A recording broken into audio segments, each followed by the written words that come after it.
Inclinons la tête juste avant d'aller plus loin. Continuez ça, sœur Anna Jean, si vous voulez.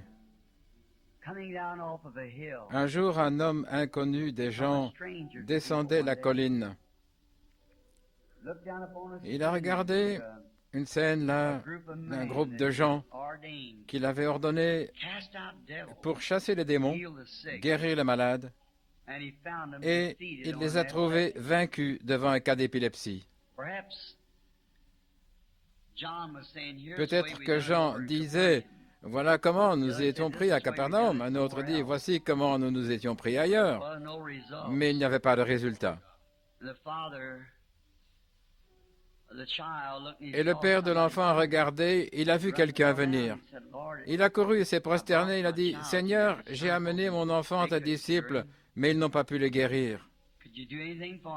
Peux-tu faire quelque chose pour lui? Il a dit, je le peux si tu crois. Ce même homme est avec nous ce matin. Je le peux si tu crois. Notre Père céleste, dans ce service sacré, sachant que le Dieu que nous adorons n'est pas une idole, comme des païens prendraient une idole et se prosterneraient devant elle, un Dieu imaginaire, ils croiraient qu'une voix imaginaire se fait entendre à leurs oreilles. Ils s'hypnotisent eux-mêmes devant une idole.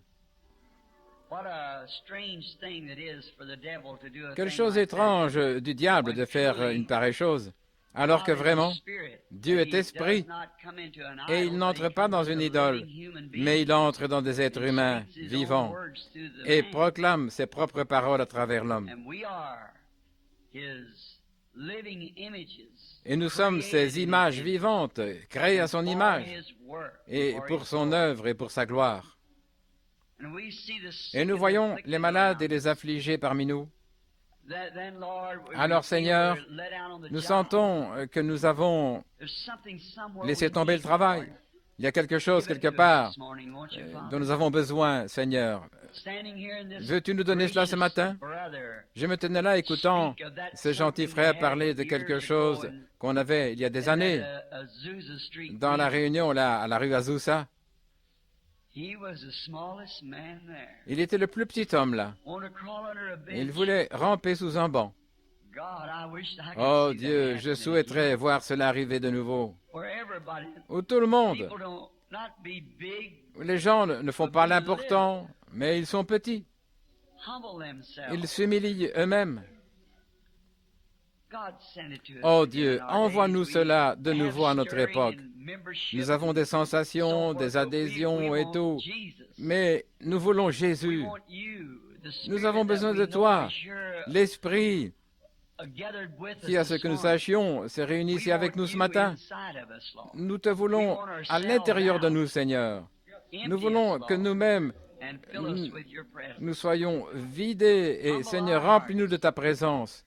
Humilie nos cœurs et nous te louerons. Maintenant, nous sommes rassemblés, Père, pour avoir communion autour de la parole. Tu es la parole. Et nous te prions de te partager parmi nous ce matin et de faire que nous soyons d'un même cœur, que nous ayons un seul même but. Nous le demandons pour la gloire du royaume de Dieu, au nom de Jésus. Amen. Vous pouvez vous asseoir.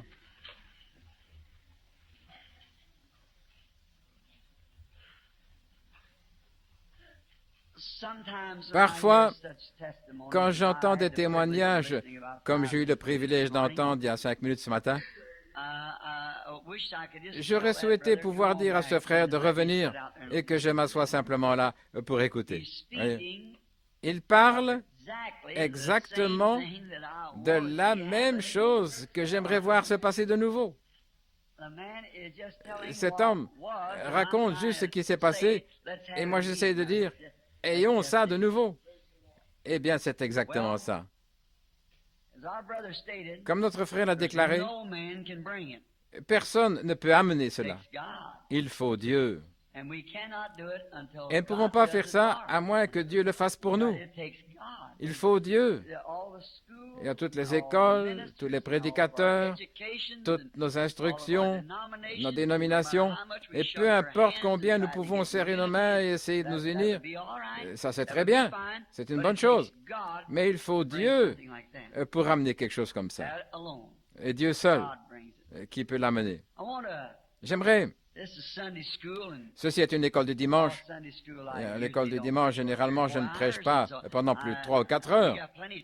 Nous avons beaucoup de temps ce matin. Et j'aimerais simplement dire que je vois certaines personnes du tabernacle ici. Je n'ai pas pu les voir, ou plutôt je n'ai pas pu leur parler. Et maintenant je commence, étant donné que c'est une différente sorte de lumière, pas une lumière artificielle, c'est la lumière du soleil. Je vois certains de mes amis. Pour la première fois, je vois frère Welsh Evans et sa femme assis là derrière et la famille. Ils viennent de Tifton, en Géorgie. Chaque fois que je prêche au tabernacle, cet homme roule sur une distance de 2500 km chaque dimanche pour écouter l'Évangile. Frère Welsh, je souhaiterais tout simplement que vous et Sir Evans, la famille là, 1500 miles. Merci. Je me souviens très bien de la première fois que j'ai vu frère Evans. Frère Mercier, il a dit, il y a un homme qui aimerait vous rencontrer le matin. J'étais à Philadelphie quand ça a eu lieu. Quand je me suis levé du lit, j'ai vu cet homme. C'est une espèce de chasseur, il aime la pêche. Et je l'ai vu violer la loi. Alors le matin où je l'ai rencontré, j'en avais parlé à Méda. Elle a dit, tu ne diras pas ça, c'est étranger. Je dirai, je verrai d'abord ce qu'il est. Après lui avoir parlé et en vu que c'était un bon gars, j'ai dit, dites donc, tout récemment, vous étiez dans une partie de pêche, là, comme dans un marécage. Vous aviez tout un sac de poissons et vous avez dû les cacher à 3 reprises pour échapper aux gardes-chasse. Il a dit, oui, oui monsieur. J'ai demandé ce que j'allais dire. Il dit, il n'y a qu'une seule requête, voudriez-vous m'amener pêcher là? Son frère avait été mordu par un serpent là. C'était un serpent à sonnette. Je ne sais pas s'il y en a ici en Louisiane. C'est une sale petite bête. Et ce garçon, il a été hospitalisé, il n'est pas chrétien, un peu plus jeune que frère Evans. Et il a dû avoir un appareil orthopédique à la jambe. Et il marchait à l'aide de béquilles pendant des mois. Et alors, juste au même endroit, vous savez, on dirait que le Seigneur m'avait dit d'aller là-bas. J'ai attrapé l'une des plus belles perches, oh là là, de très gros poissons. J'ai vu un très gros qui était accroché à l'hameçon. On essayait de le faire sortir avec un appât artificiel en forme de bourdon, vous savez. Il était gros comme ça, sa bouche à peu près comme ça. Et ce petit bourdon était là-dedans. Il se tenait droit, là. Vous voyez, les pêcheurs, vous savez ça, ils le faisaient sauter. Et il était fâché, je l'ai rejeté et je l'ai eu à 3 ou 4 reprises. C'était un poisson de 5 ou 6 kilos. Et frère Evans m'a vu, il a dit, c'est juste un bon garçon de campagne. Vous savez, il avait retroussé les jambes de son pantalon parce qu'il était mouillé. Il a dit, ça doit être le vieux Big Jim. J'ai dit, ça doit être lui. Alors j'ai à nouveau jeté la ligne, j'en ai attrapé un. J'ai dit, c'est lui. Eh bien, et nous avions des petits pistolets aux hanches parce que nous devions nous frayer la voie à travers les alligators et les espèces de serpents sonnettes là, pour accéder là. Il n'y avait que le marécage sur l'étendue de 1700 hectares là, dans ce ranch. Et une drague était passée par là il y a des années et c'est là que nous pêchions. Et nous devions patauger dans l'eau pour accéder là. Il y avait des alligators, des serpents et toutes sortes. Et alors, nous prenions là, des poissons, des perches et si nous voyions un serpent à sonnette, nous lui tirions dessus et puis on continuait à marcher dans l'eau. Oui, il se mettait au-dessus des lisses, quelque chose comme ça, et il s'enroule, prêt à vous mordre. Frère Welsh a dit, je vais prendre votre poisson. Il a fait un saut dans les petits joncs et les feuilles là. Et alors, un serpent à sonnette l'a mordu. À environ 800 mètres de là où son frère avait été mordu. Et il est sorti de l'eau d'un bond avec 2 petits trous à la jambe, là où les crochets du serpent l'avaient mordu. Il a dit que ses os étaient en train de geler. C'est vu sa taille? Il est de loin plus grand que moi. Et il me fallait le porter sur mon dos, sur une distance de 3 kilomètres pour le sortir de là. C'était trop pour moi. Nous étions assis là. souffrant. Et le Seigneur m'a tout simplement parlé, il a cité une écriture, « Ils marcheront sur les têtes des serpents et des scorpions, et rien ne pourra leur nuire. » J'ai dit, « Une minute, frère Evans. » J'ai mis ma main sur son pied, là où il avait la morsure du serpent. J'ai dit, « Père Céleste, nous avons un cas d'urgence. » Et il est écrit, s'ils saisissent des serpents ou s'ils marchent sur leur tête, cela ne leur nuira pas. C'était pour les croyants, et ce frère est un croyant. Et je suis un croyant. Et nous demandons ta miséricorde.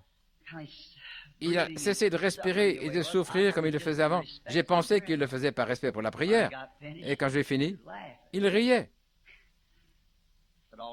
Il a dit, toute la douleur est partie.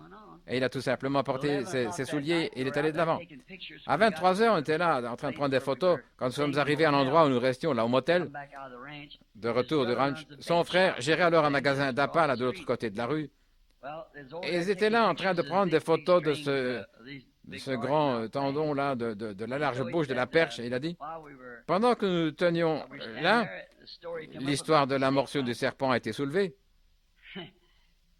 Son frère a dit, c'est bien d'être croyant, mais ce n'est pas bon d'être un fou.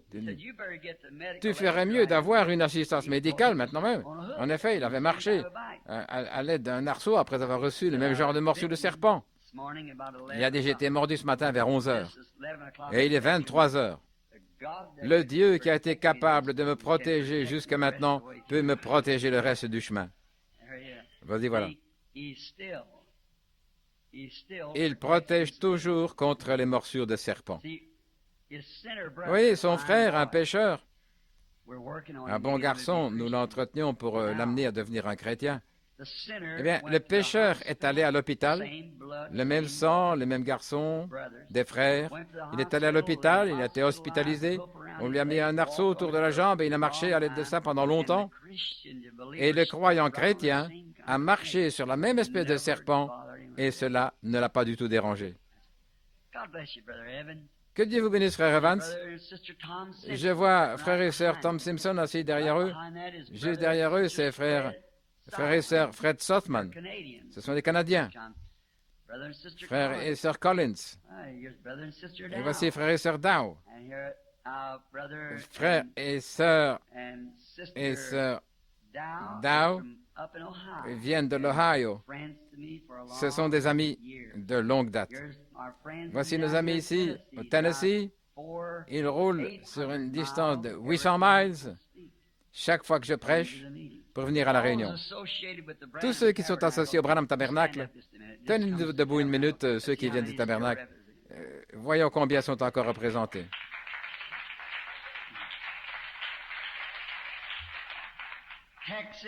Le Texas,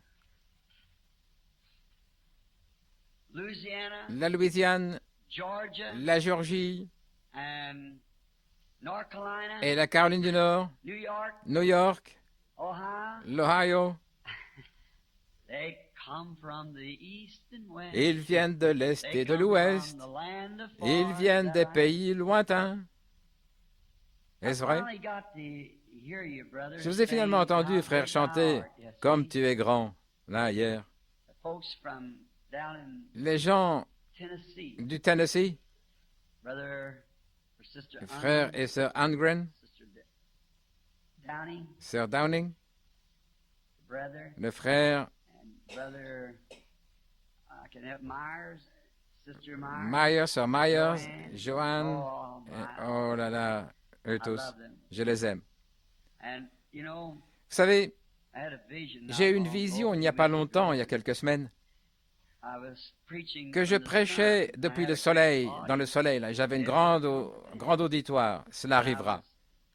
Et je prêchais, et mon auditoire, c'était comme une cathédrale dans la forêt. Et le soleil où je me tenais brillait sur beaucoup d'endroits. J'avais eu 2 points culminants à atteindre, et je leur parlais de la guérison divine, des visions, et de ce que le Seigneur avait fait, la promesse, ils se réjouissaient. Mais alors, arrivé pour ma première apogée, c'était de leur dire que toutes ces choses étaient la parole. Et quand j'ai commencé à dire cela, tout le monde a eu faim. je prêche vraiment longtemps. Mais ils ont eu faim, ils voulaient aller chercher quelque chose à manger. Et j'ai dit, attendez une minute, vous n'avez pas entendu, voyez-vous, j'aimerais vous dire d'où ça vient, c'est la parole, la parole. Et quand j'ai commencé à répéter cela au sujet de la parole, et comment cela se faisait par la parole, tout le monde est parti. Et c'est ainsi que c'est arrivé. Quand je me tenais là, les Écritures me sont venues à l'esprit. Quand j'ai eu la vision, j'étais assis sur une chaise là vers 9 heures du matin, chez moi à la maison. Vous savez, notre Seigneur, quand il venait de commencer son ministère, il guérissait les malades et tout, ce jeune rabbin de Galilée, il était un grand homme. Mais un jour, il s'est mis à parler la parole. Et arrivé sur la parole, les gens sont partis. Les 70 l'ont quitté. Alors il s'est retourné vers les 12. Voulez-vous aussi partir? Je me suis dit dans la vision, oui, c'est vrai. J'ai un autre point culminant, le grand point culminant que je dois atteindre. Mais le soleil brille fort maintenant. Mais les ombres du soir vont tomber dans quelques instants et ils retourneront tous. Alors j'atteindrai cet autre apogée. J'ai levé la main et j'ai dit, gloire à Dieu, je n'aurai plus cherché à comprendre ce que c'est, parce que ma commission au début était de rester avec la parole et je resterai avec ça. Et quand je reprendrai, je donnerai une toile de fond à ce que j'ai dit et j'attendrai cet apogée. Je me suis dit, je ne dois pas oublier ça. Et je suis sorti de la vision.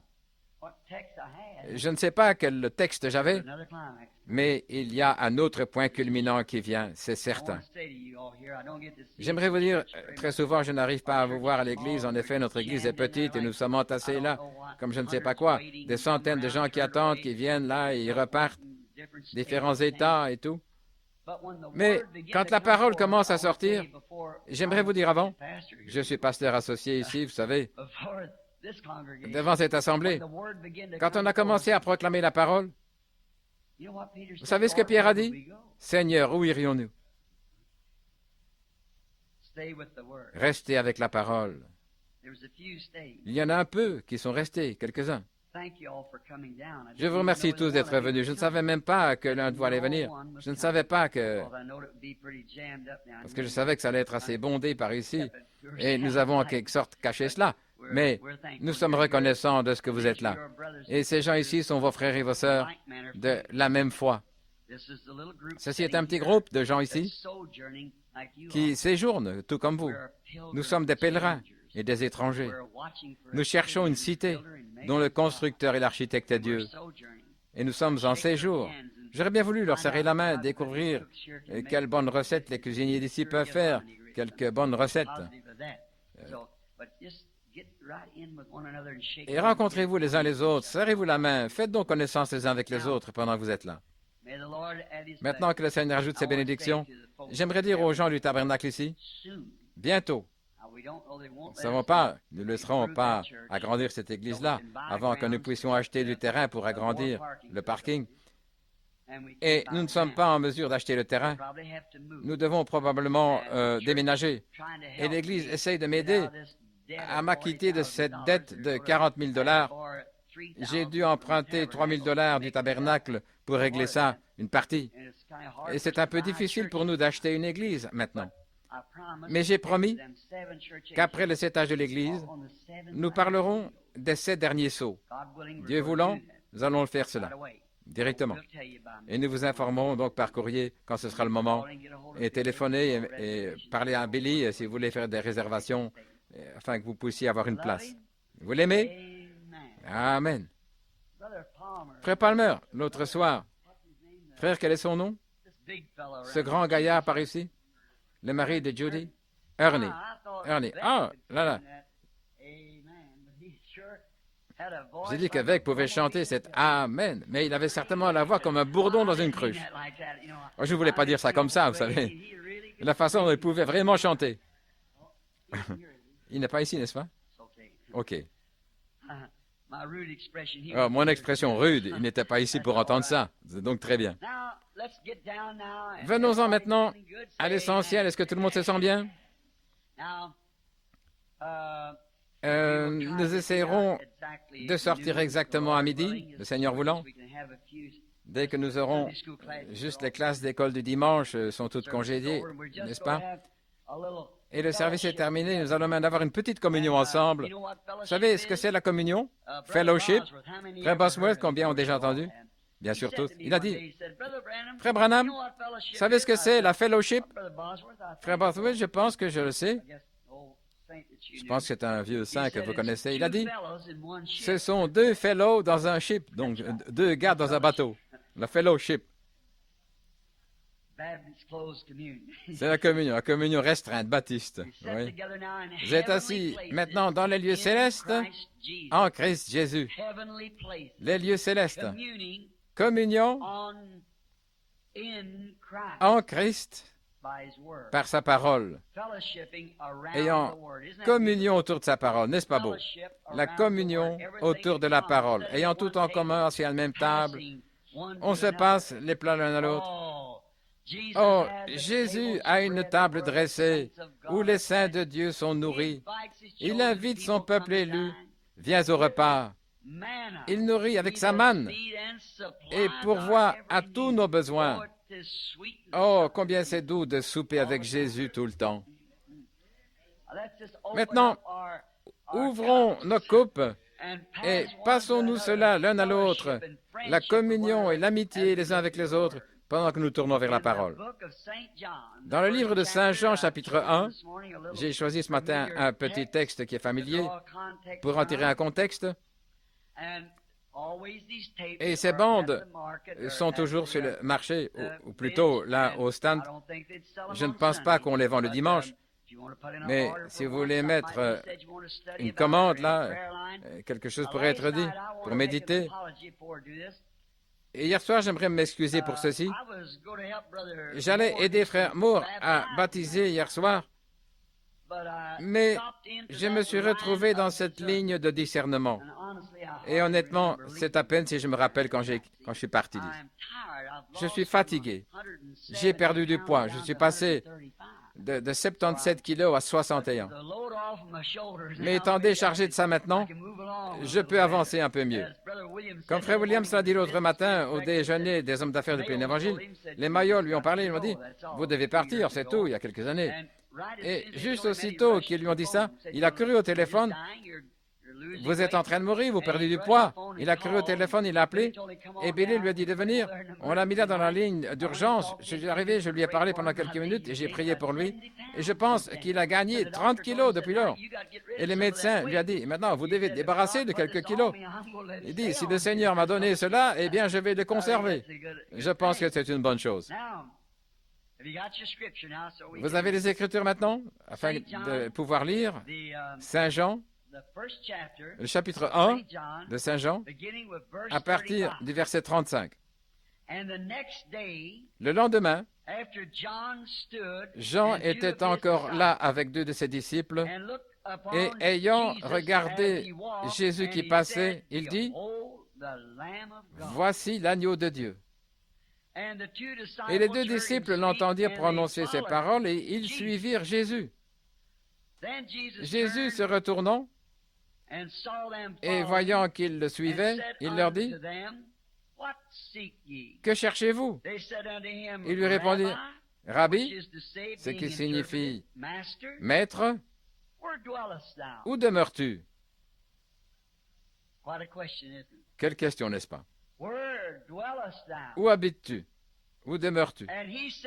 Et il leur dit, « Venez voir. » Ils allèrent et ils virent où il demeurait. Et ils restèrent auprès de lui ce jour-là. C'était environ la 10e heure. L'un des deux qui avait entendu les paroles de Jean, c'était André, le frère de Simon-Pierre. Et il trouve son propre frère, Simon. Et il lui dit, « Nous avons trouvé le Messie. » Ce qui est interprété Christ.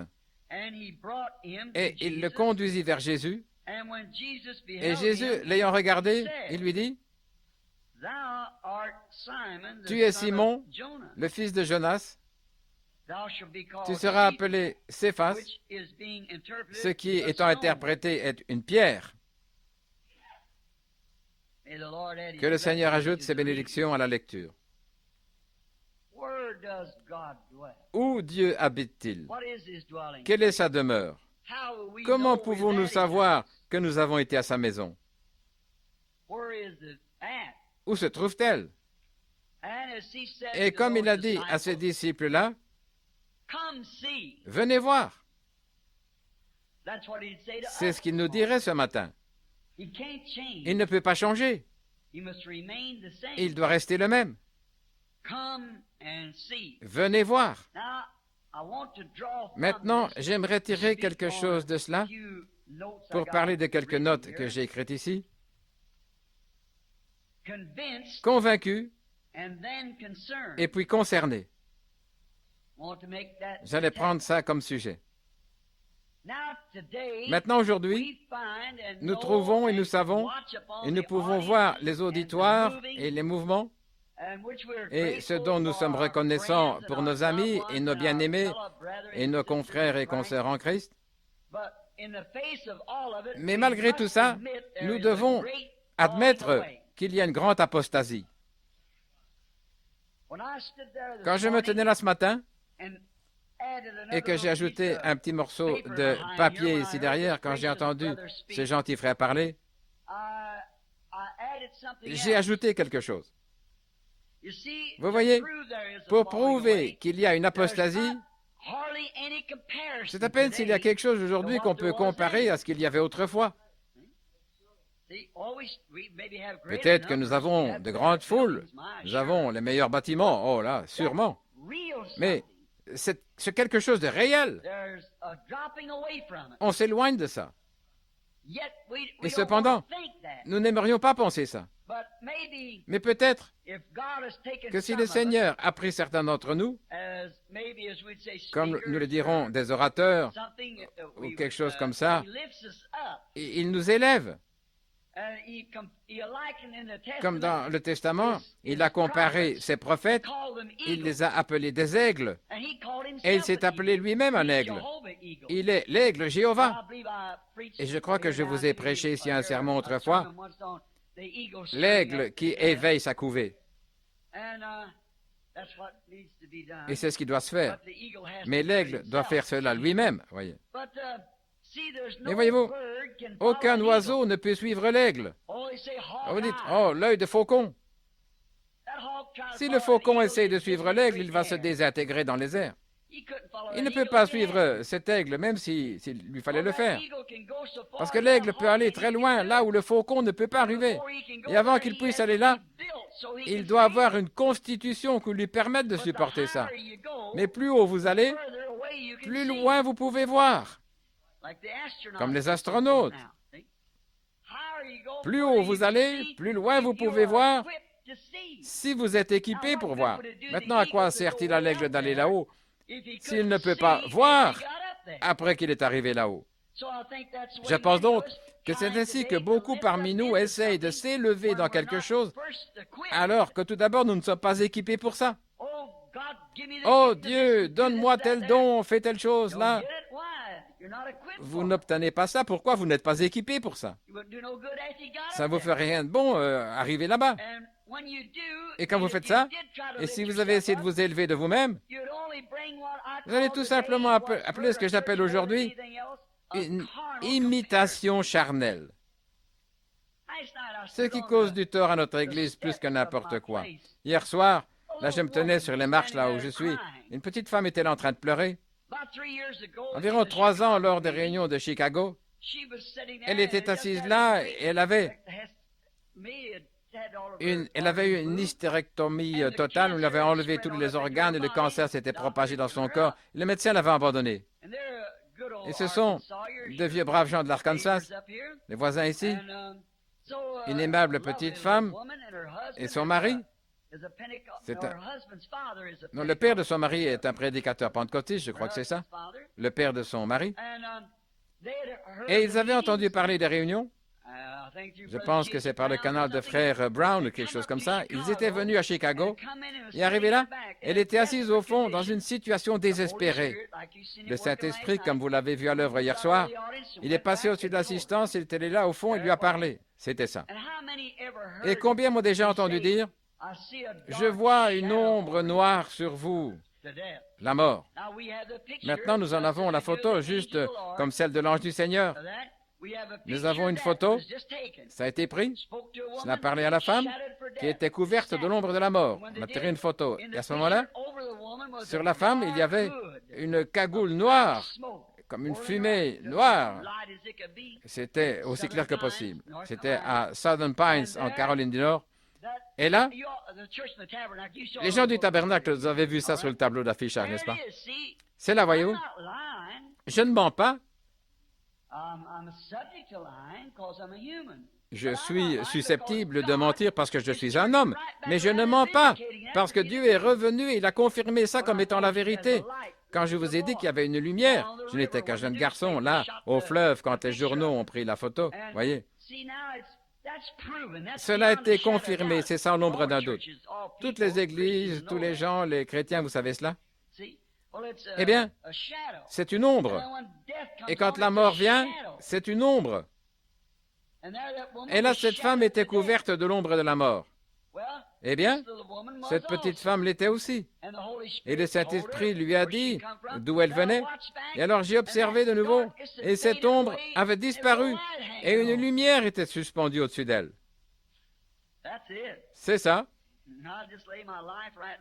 Et je donnerai ma vie là même pour soutenir que c'est ça. Il n'a jamais été dans l'erreur.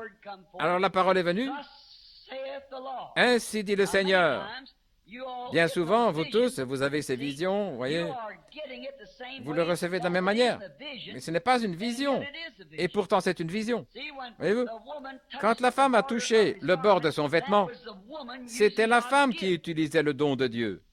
Voyez-vous, elle a tiré de lui, car il a dit, je me sens faible. Et en réalité, il n'avait pas dit, je t'ai guéri. Il a dit, ta foi t'a sauvé. Le mot sozo, c'est juste comme le salut physique, le salut spirituel. Ta foi t'a sauvé.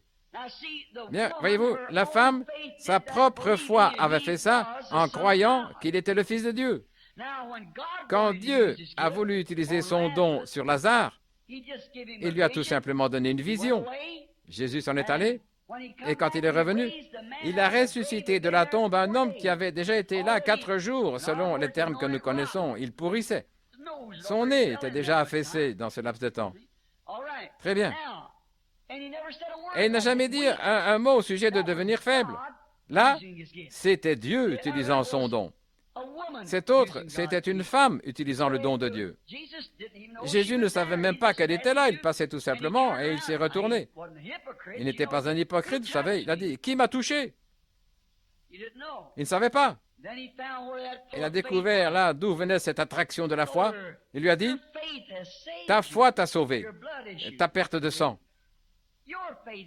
Ta foi t'a sauvé.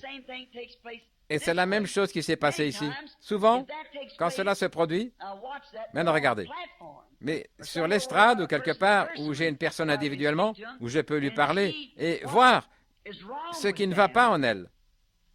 Alors si nous pouvons attendre juste quelques minutes et voir ce que le Seigneur dit en retour à ce sujet, maintenant, soyez sûrs que c'est Dieu qui dit cela, que ce n'est pas une impression. Comme je l'ai dit l'autre soir, il y a trop de trucs chez les pentecôtistes.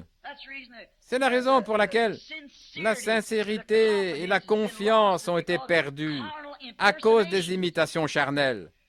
Si nous étions sûrs que c'était Dieu, nous resterions tranquilles. Ainsi, quand nous disons « Ainsi dit le Seigneur », soyez sûrs que c'est Dieu, que ce n'est pas votre propre pensée, ni une impression ou une impulsion. Soyez sûr que c'est Dieu. Et alors dans ce cas, ça lui a répondu, il a dit, elle lui a parlé, il est parfaitement normal. Et c'est ainsi depuis. Il y a quelques jours, dans l'Arkansas, un jeune ministre était venu. Je ne mets pas en doute les paroles de ce garçon, je n'en ai pas le droit, je ne suis pas Dieu. Il a dit que le Seigneur lui avait donné un don de discernement. Eh bien, c'est l'un des dons dans les Écritures, certainement, c'est très bien. Mais vous voyez, ce qu'il a dit était contraire. Elle lui racontait le témoignage de ce que le Seigneur avait fait pour elle. Il a dit, « Oh, attendez une minute. C'est revenu sur vous. Cela a effrayé cette petite dame à mort. Elle se tenait là hier soir en train de pleurer. Elle avait déjà été baptisée. Et elle se tenait là sur les marches. Elle a enfilé une robe, elle descendit les marches en courant pour se faire baptiser afin de venir là où j'étais. Elle avait déjà été baptisée, mais elle allait se faire rebaptiser juste pour se tenir là.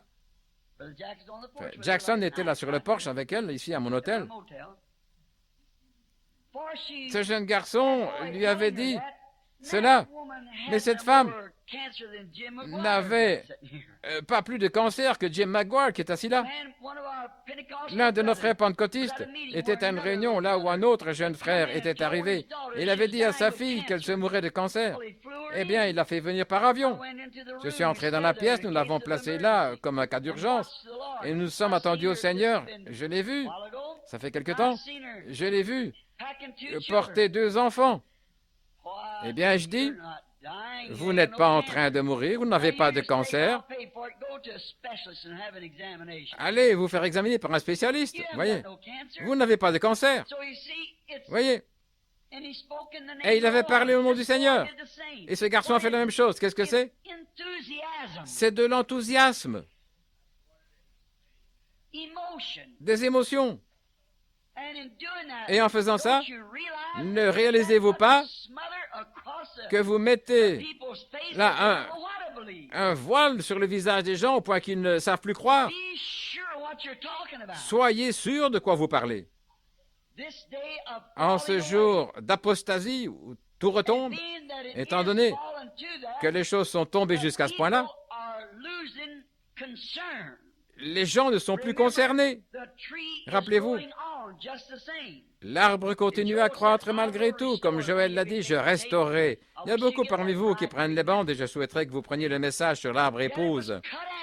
Quoique cela a été coupé, et l'arbre principal, Christ, a été coupé. Il était l'arbre de vie qui vient du jardin d'Éden. Il était suspendu là, sur un cruel arbre préparé par les Romains. Mais ce même arbre de vie qu'il était, qu'un homme mange et ne meurt pas, il amenait une épouse. Et lorsque cette épouse a été manifestée par le Saint-Esprit, qu'est-ce qui est arrivé? Elle a été retranchée par le catholicisme romain, par une dénomination. Mais Joël a promis de restaurer. Cela a repoussé de la souche à l'époque de Luther. Qu'a-t-il fait? Il l'a organisé. Et à nouveau coupé, émondé. L'arbre a continué à croître, à pousser, jusqu'à Wesley. Qu'est-il arrivé? Organisé. Il a été émondé. Le maître de la vigne a coupé les branches, ils sont morts. Montrez-moi une fois où une organisation s'est relevée. Ça a été émondé. Et les pentecôtistes sont venus. Une autre branche qui sort de là. Qu'est-il arrivé? Organisé. Ça a été émondé. Ça a été de nouveau coupé. Mais rappelez-vous, dans le cœur de cette souche, cela fera pousser une épouse authentique. Je restaurerai, dit Dieu. Et où est-ce que les fruits de l'arbre mûrissent premièrement? C'est au sommet. Pourquoi? C'est plus proche du soleil. Je ferais mieux de m'éloigner de ça maintenant. Retournons à cet autre point. L'apostasie. N'étant pas concerné. Je peux voir la conception des gens. Je voulais parler de ça parce que c'est notre école du dimanche. Et nous avons formé une seule église ici, 2 églises, 2 groupes, mais un seul peuple. Alors, je peux expliquer ça. Il y a une apostasie. Et l'apostasie a entraîné un manque d'intérêt. Les gens ne sont plus concernés. Qu'est-ce qu'ils font aujourd'hui? Il semble que, depuis la rue Azusa et l'effusion du Saint-Esprit, que la seule chose qui importe pour l'Église, c'est d'avoir des membres, davantage de membres, et accepter tout. Et nous avions pour doctrine qu'on devait parler en langue pour avoir le Saint-Esprit. Et beaucoup de frères ont fait agenouiller les gens et leur ont demandé de répéter sans cesse un mot, gloire, gloire, gloire, jusqu'à ce qu'il y ait une confusion de langage. Si seulement ils restaient tranquilles jusqu'à ce que vienne le Saint-Esprit. Et je crois que vous parlez en langue aussi, je crois cela. Mais si le vrai et authentique Saint-Esprit parle en langue, vous savez quoi? La vie de Christ vous accompagnera. J'ai vu des sorciers parler en langue. J'ai vu toutes sortes de choses étant un missionnaire. Boire du sang d'un crâne humain et parler en langue et invoquer le diable. Ma vieille mère, qui est morte il y a quelques mois, était à moitié indienne. Et j'étais dans leur camp. Je les ai vus enrouler un serpent autour d'eux comme ça et exécuter la danse du maïs, parler en langue, poser un crayon par terre, et cela écrivait dans des langues inconnues et interprétait ça. Ainsi, vous voyez, il n'y a pas de sensation que vous puissiez attribuer au Saint-Esprit. C'est à leurs fruits que vous les reconnaîtrez. Maintenant, ça ne retranche pas le parler en langue ou les cris, mais c'est votre vie qui rend témoignage, vous-même. Ça vous dit ce que c'est? C'est votre vie qui parle. Maintenant, aujourd'hui, ce qui importe, c'est d'adhérer à l'Église, d'être membre. Soutenir une émission de radio. Eh bien, c'est très bien. Ces choses, je ne les critique pas. Mais je vous le dis, voyez-vous. Construire une grande école quelque part. N'est-ce pas bien? Tout le monde aimerait construire une école de théologie. Ils aimeraient que tout l'argent que les gens peuvent donner pour supporter ça et investir des millions de dollars là-dedans. Et puis, cette même catégorie de gens, ils disent qu'ils croient que Jésus va venir dans cette génération. Ne savez-vous pas que les gens ne sont pas complètement aveugles? Eh bien, votre propre témoignage le confirme. Vos actions parlent plus fort que vos paroles. Comment pouvez-vous dire que vous croyez que Jésus revient et vous voulez construire un bâtiment d'1 million de dollars, alors que des missionnaires, des véritables, n'ont même pas des chaussures aux pieds? Et parce qu'ils ne sont pas membres d'une certaine organisation, ils ne sont pas soutenus. Et puis dire que nous croyons que la venue du Seigneur est proche. Il va venir dans cette génération. Les gens savent mieux que ça.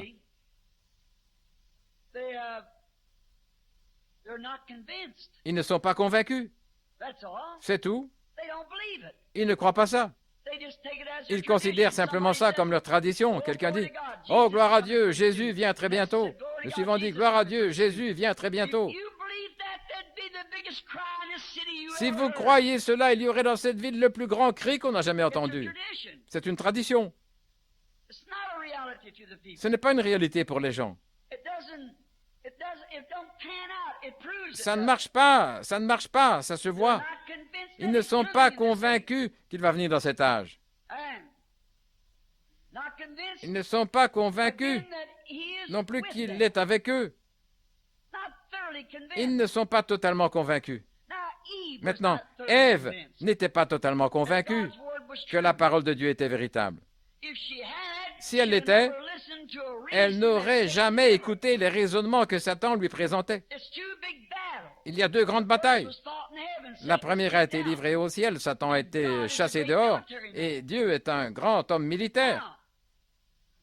Maintenant, vous voyez, si une nation envoie des espions partout pour découvrir ce que les autres hommes ont, eh bien que nous ayons des relations d'amitié avec l'Angleterre, il y a des espions anglais ici pour épier nos secrets atomiques. Et il y a des espions américains en Angleterre pour épier ce qu'ils ont aussi. On n'a pas confiance l'un envers l'autre. Car si l'un trouve une chose, l'autre essaye de trouver autre chose pour contrecarrer cela. C'est ainsi qu'ils survivent. Dieu, pour son armée, et il sait, et chaque nation essaye d'équiper son armée avec les meilleures choses. Elles doivent le faire pour survivre. Et Dieu, en équipant son armée, étant infini, il connaissait la meilleure arme qui existe. Et qu'a-t-il fait? Il a donné sa parole à son armée. Nous ne sommes pas derrière une forteresse de dénomination. Nous ne sommes pas derrière une forteresse de groupe. Nous sommes derrière la forteresse de la parole de Dieu. Et le diable savait ça. Donc il a essayé. Et maintenant, l'espion, le diable, cherchait à trouver un passage dans ce mur. Il a peut-être essayé le plaisir, il a peut-être tout essayé. Mais vous savez où l'a eu Ève? Sur les raisonnements. La Bible dit que nous devons renverser les raisonnements. La foi le fait. N'est-ce pas raisonnable, frère Branham, que l'Église est en meilleur état aujourd'hui qu'elle ne l'était à la Résurrection Azusa ou dans le passé? Non, monsieur. Ils se sont éloignés de la parole. Ils se sont éloignés de leur bouclier. La parole est notre protection. Et bien que les gens n'osent pas dire qu'ils ne croient pas cela, ils prétendent ça. Mais leurs actions parlent plus fort que leurs paroles. Quand un homme dit « Oh, gloire à Dieu, nous attendons à ce que Jésus vienne n'importe quand, dites donc, nous allons construire un bâtiment ici de plusieurs millions de dollars. » Maintenant, vous savez que 2 fois 2 égale 4. N'importe quel élève de deuxième primaire, c'est ça, vous savez. Et comment pouvez-vous croire qu'il vient maintenant et construire de grands bâtiments? Et pourtant, nous voyons la présence même de Christ dans l'accomplissement même de sa parole. Mais nous ne sommes pas convaincus que c'est lui. C'est vrai. Mais des imitations charnelles et tout ont amené les gens loin de la protection. On est arrivé au point, il n'y a plus de respect pour les messages. Et si quelque chose s'élève, là, on appelle ça un message, alors qu'un message, si ça ne s'accomplit pas, vous avez un mauvais esprit. Dieu a dit, s'il y a parmi vous quelqu'un qui est spirituel au prophète, moi, l'Éternel, je lui parlerai. Et si la chose n'arrive pas, alors ce n'est pas moi. Mais si ça s'accomplit, alors craignez-le, parce que je suis avec lui. Parce que Dieu est la vérité. Nous nous levons simplement, et vous voyez, cela est tout simplement devenu comme de la boue. C'est vrai. C'est un mot terrible à dire, mais c'est l'école du dimanche. Mettons la chose en ordre. C'est le jubilé. Voyez-vous, c'est arrivé là. J'ai observé ça. Et ici, dans ce tabernacle, je l'ai observé dans mon tabernacle. Et partout. Bien sûr, comme la vision l'a dit, les gens s'en détournent. Ça doit être ainsi. S'ils l'ont fait à son égard, ils l'ont fait autrement, ils vont le faire de nouveau, voyez-vous. Parce qu'ils acceptent les raisonnements. Devrions-nous pas avoir ceci, avoir cela? Ce sont des raisonnements, ce n'est pas la parole. Maintenant, vous dites, eh bien, comment le savez-vous? Eh bien, ramenez premièrement cela à la Bible et voyez si Dieu confirme ça ou pas. Voyez-vous, Dieu a fait une promesse, Dieu doit tenir sa promesse. S'il ne le fait pas, il n'est pas Dieu. Vous ne pouvez pas simplement deviner, vous devez réellement croire en lui. Vous feriez mieux savoir de quoi vous parlez. Maintenant, ils prétendent ça, mais leurs actions parlent plus fort que leurs paroles. Vous savez, Jésus a dit, si vous m'aimez, si tu m'aimes, paie mes brebis. Il n'a jamais dit, tondez-les. Nourrissez-les. Il n'a jamais dit, instruisez-les par l'éducation. Non, il a dit, nourrissez-les. Eh bien, on nourrit correctement la brebis avec la nourriture de brebis. Et la nourriture de brebis, c'est la parole. Car l'homme ne vivra pas de parole seulement, mais de toute parole qui sort de la bouche de Dieu. Pas juste ici, de temps à autre, mais de toute parole. Ligne sur ligne, un peu ici, un peu là. Chaque parole. Donnez-leur la nourriture de brebis. Et la nourriture qu'elle cherche, c'est la vie. Une véritable brebis cherche la vie. Et il n'y a qu'une seule chose qui a la vie. Jésus a dit, mes paroles sont la vie. Il est la parole. Et il est la vie. Je suis le chemin, je suis la vérité, je suis la vie. Et il est la parole. Comment allons-nous leur donner des credos? Bien, vous leur donnez des mauvaises herbes, livrets dénominationnels, des credos, plutôt que la nourriture des brebis, la parole. Et qu'est-ce que vous faites pour les faire grandir? Bien, c'est ce que l'ivraie produit, certainement. Jean-Baptiste, Nous avons peu de renseignements sur Jean. La seule chose que nous savons, c'est qu'il était le fils de sacrificateur et que son père et sa mère étaient vieux. Et Zacharie était en service dans le temple, en train d'agiter l'encensoir, pendant que le peuple était en train d'offrir des prières. Nous savons que l'ange du Seigneur lui est apparu et lui a dit ce qui arriverait. Et ils étaient vieux, et ça doit avoir attristé le vieux couple quand ils ont compris qu'ils ne vivraient pas une vie ordinaire jusqu'à voir Jean atteindre la maturité, mais ils savaient qu'il allait être un grand serviteur de Christ, un prophète. Maintenant, c'est étrange. Si ce père s'était assis là et avait parlé à Jean, disant, « Jean, mon fils, quand tu es né, une chose étrange est arrivée. » Voyez, une chose étrange est arrivée. Jean étant né pour un travail donné, plutôt que d'aller à l'école que son père avait fréquentée, ce qui était la tradition, le fils devait suivre dans la ligne de son père. N'importe qui parmi vous sait en lisant l'église nicéenne, par exemple Saint-Martin, que son père était un militaire. Absolument. Il devait suivre le métier de son père et devenir un militaire. C'était la coutume à l'époque. On suivait ce que le père faisait. Et c'est ainsi. Le sacerdoce lévitique, Lévi, l'un suivait l'autre. C'était le travail du sacerdoce. Et certains élevaient des brebis, d'autres des troupeaux, et chacun suivait son métier. Mais Jean, chose étrange, au lieu que, lui sachant que son travail était important, sans doute que s'il avait fréquenté l'école que son papa avait fréquentée, eh bien, lui, c'est le fils de Zacharie. Je vais donc vous dire ce que nous allons faire. Je vais vous dire ce que nous allons faire. Nous allons faire de lui un grand homme parmi nous, parce que son père était un grand homme. Nous lui donnerons l'instruction, il aura son doctorat en philosophie et tout comme ça. Jean savait que si jamais on lui inculquait ça, il perdrait la vraie valeur de son appel. Alors il est allé dans le désert et il a attendu parce qu'il savait qu'il devait présenter le Messie. Il savait alors la même chose que nous sommes censés savoir aujourd'hui, que la venue du Messie était proche,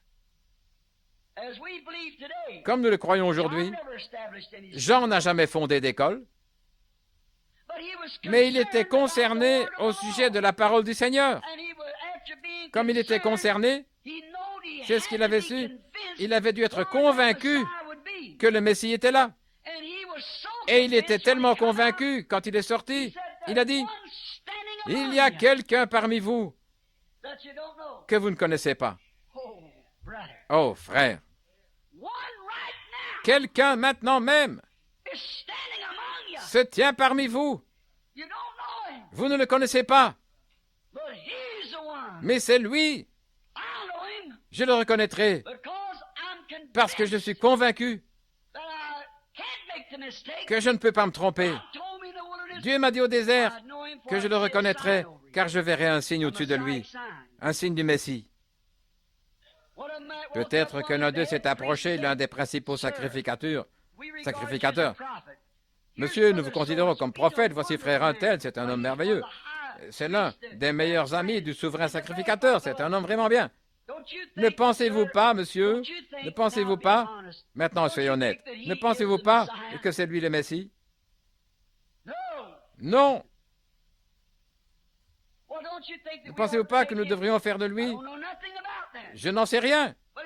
Mais il a dit, je le reconnaîtrai lui. Car celui qui m'a dit dans le désert de venir baptiser d'eau, il a dit, celui sur qui je verrai l'Esprit descendre, ce sera lui. Il n'a pas dit, eh bien, je vais vous dire ce que nous ferons. Nous commencerons une école. Nous y formerons un groupe de gens. Non, monsieur. Le temps était trop avancé. On n'avait rien d'autre à faire que se préparer, prêcher la parole, surveiller le signe. Et alors, un jour, quand il est sorti de là et qu'il se tenait de l'autre côté de la rivière en train de prêcher, un sacrificateur a dit, « Rabbi, veux-tu me dire qu'un temps viendra où le sacrifice perpétuel prendra fin dans le temple et qu'il n'y aura plus d'agneau ?» Il a dit, « Le temps viendra où un homme sera l'agneau de Dieu. » Oh, ils ont dit, « Rabbi, tu as perdu la tête. » Et il a dit, là, oh, le voilà, c'est lui. Comment en es-tu si sûr? Comment es-tu si convaincu?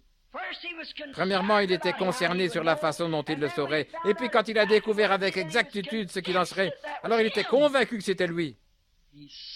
Il l'a vu. Pourquoi pas aujourd'hui ne pouvons-nous pas le voir? Alors que Dieu a prophétisé que ces choses arriveraient, même l'Église laodicéenne et l'action de l'Esprit en ce jour, nous devrions être concernés au sujet de ces choses. Et puis, nous serons convaincus. On n'aurait pas pu commettre une erreur. Nous voyons maintenant que ces disciples, après que Jean ait fait cette déclaration et qu'il l'a présenté là même, voici l'agneau de Dieu. André se tenait avec eux. Et André a suivi Jésus parce qu'il avait confiance en Jean, voyant sa sincérité quand il disait qu'il présenterait le Messie. Quand il a fait ça, il a dit, « Rabbi, où habites-tu » Et Jésus a dit, « Viens voir. Viens voir où je demeure. » Et il est resté avec lui cette nuit-là. Il est resté avec lui jusqu'à ce qu'il soit convaincu que c'était le Messie. Le problème, c'est que nous ne restons pas assez longtemps. Nous ne sommes pas convaincus. C'est la raison pour laquelle nous ne sommes plus concernés. Nous sommes tellement occupés par les choses du monde.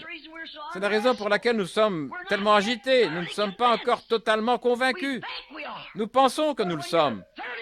Mais dès que vous serez totalement convaincus, comme l'a dit le brave frère il y a quelques instants, quelque chose aura lieu. Quand vous êtes vraiment convaincus, alors vous êtes concernés. Maintenant, n'oubliez pas, André,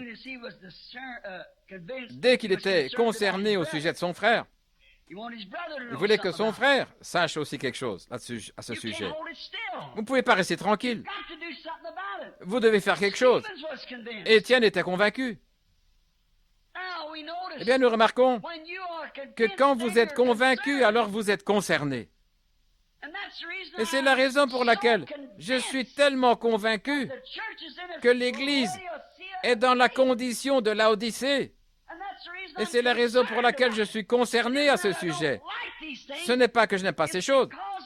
C'est parce que je suis totalement convaincu que je dis la vérité de la parole de Dieu. J'observe ses actions.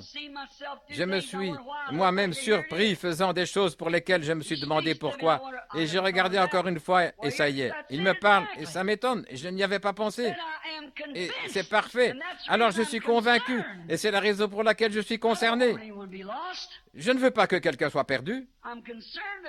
Je suis concerné à votre sujet. Je suis concerné au sujet des gens. Parce que je suis convaincu que Jésus est le Christ.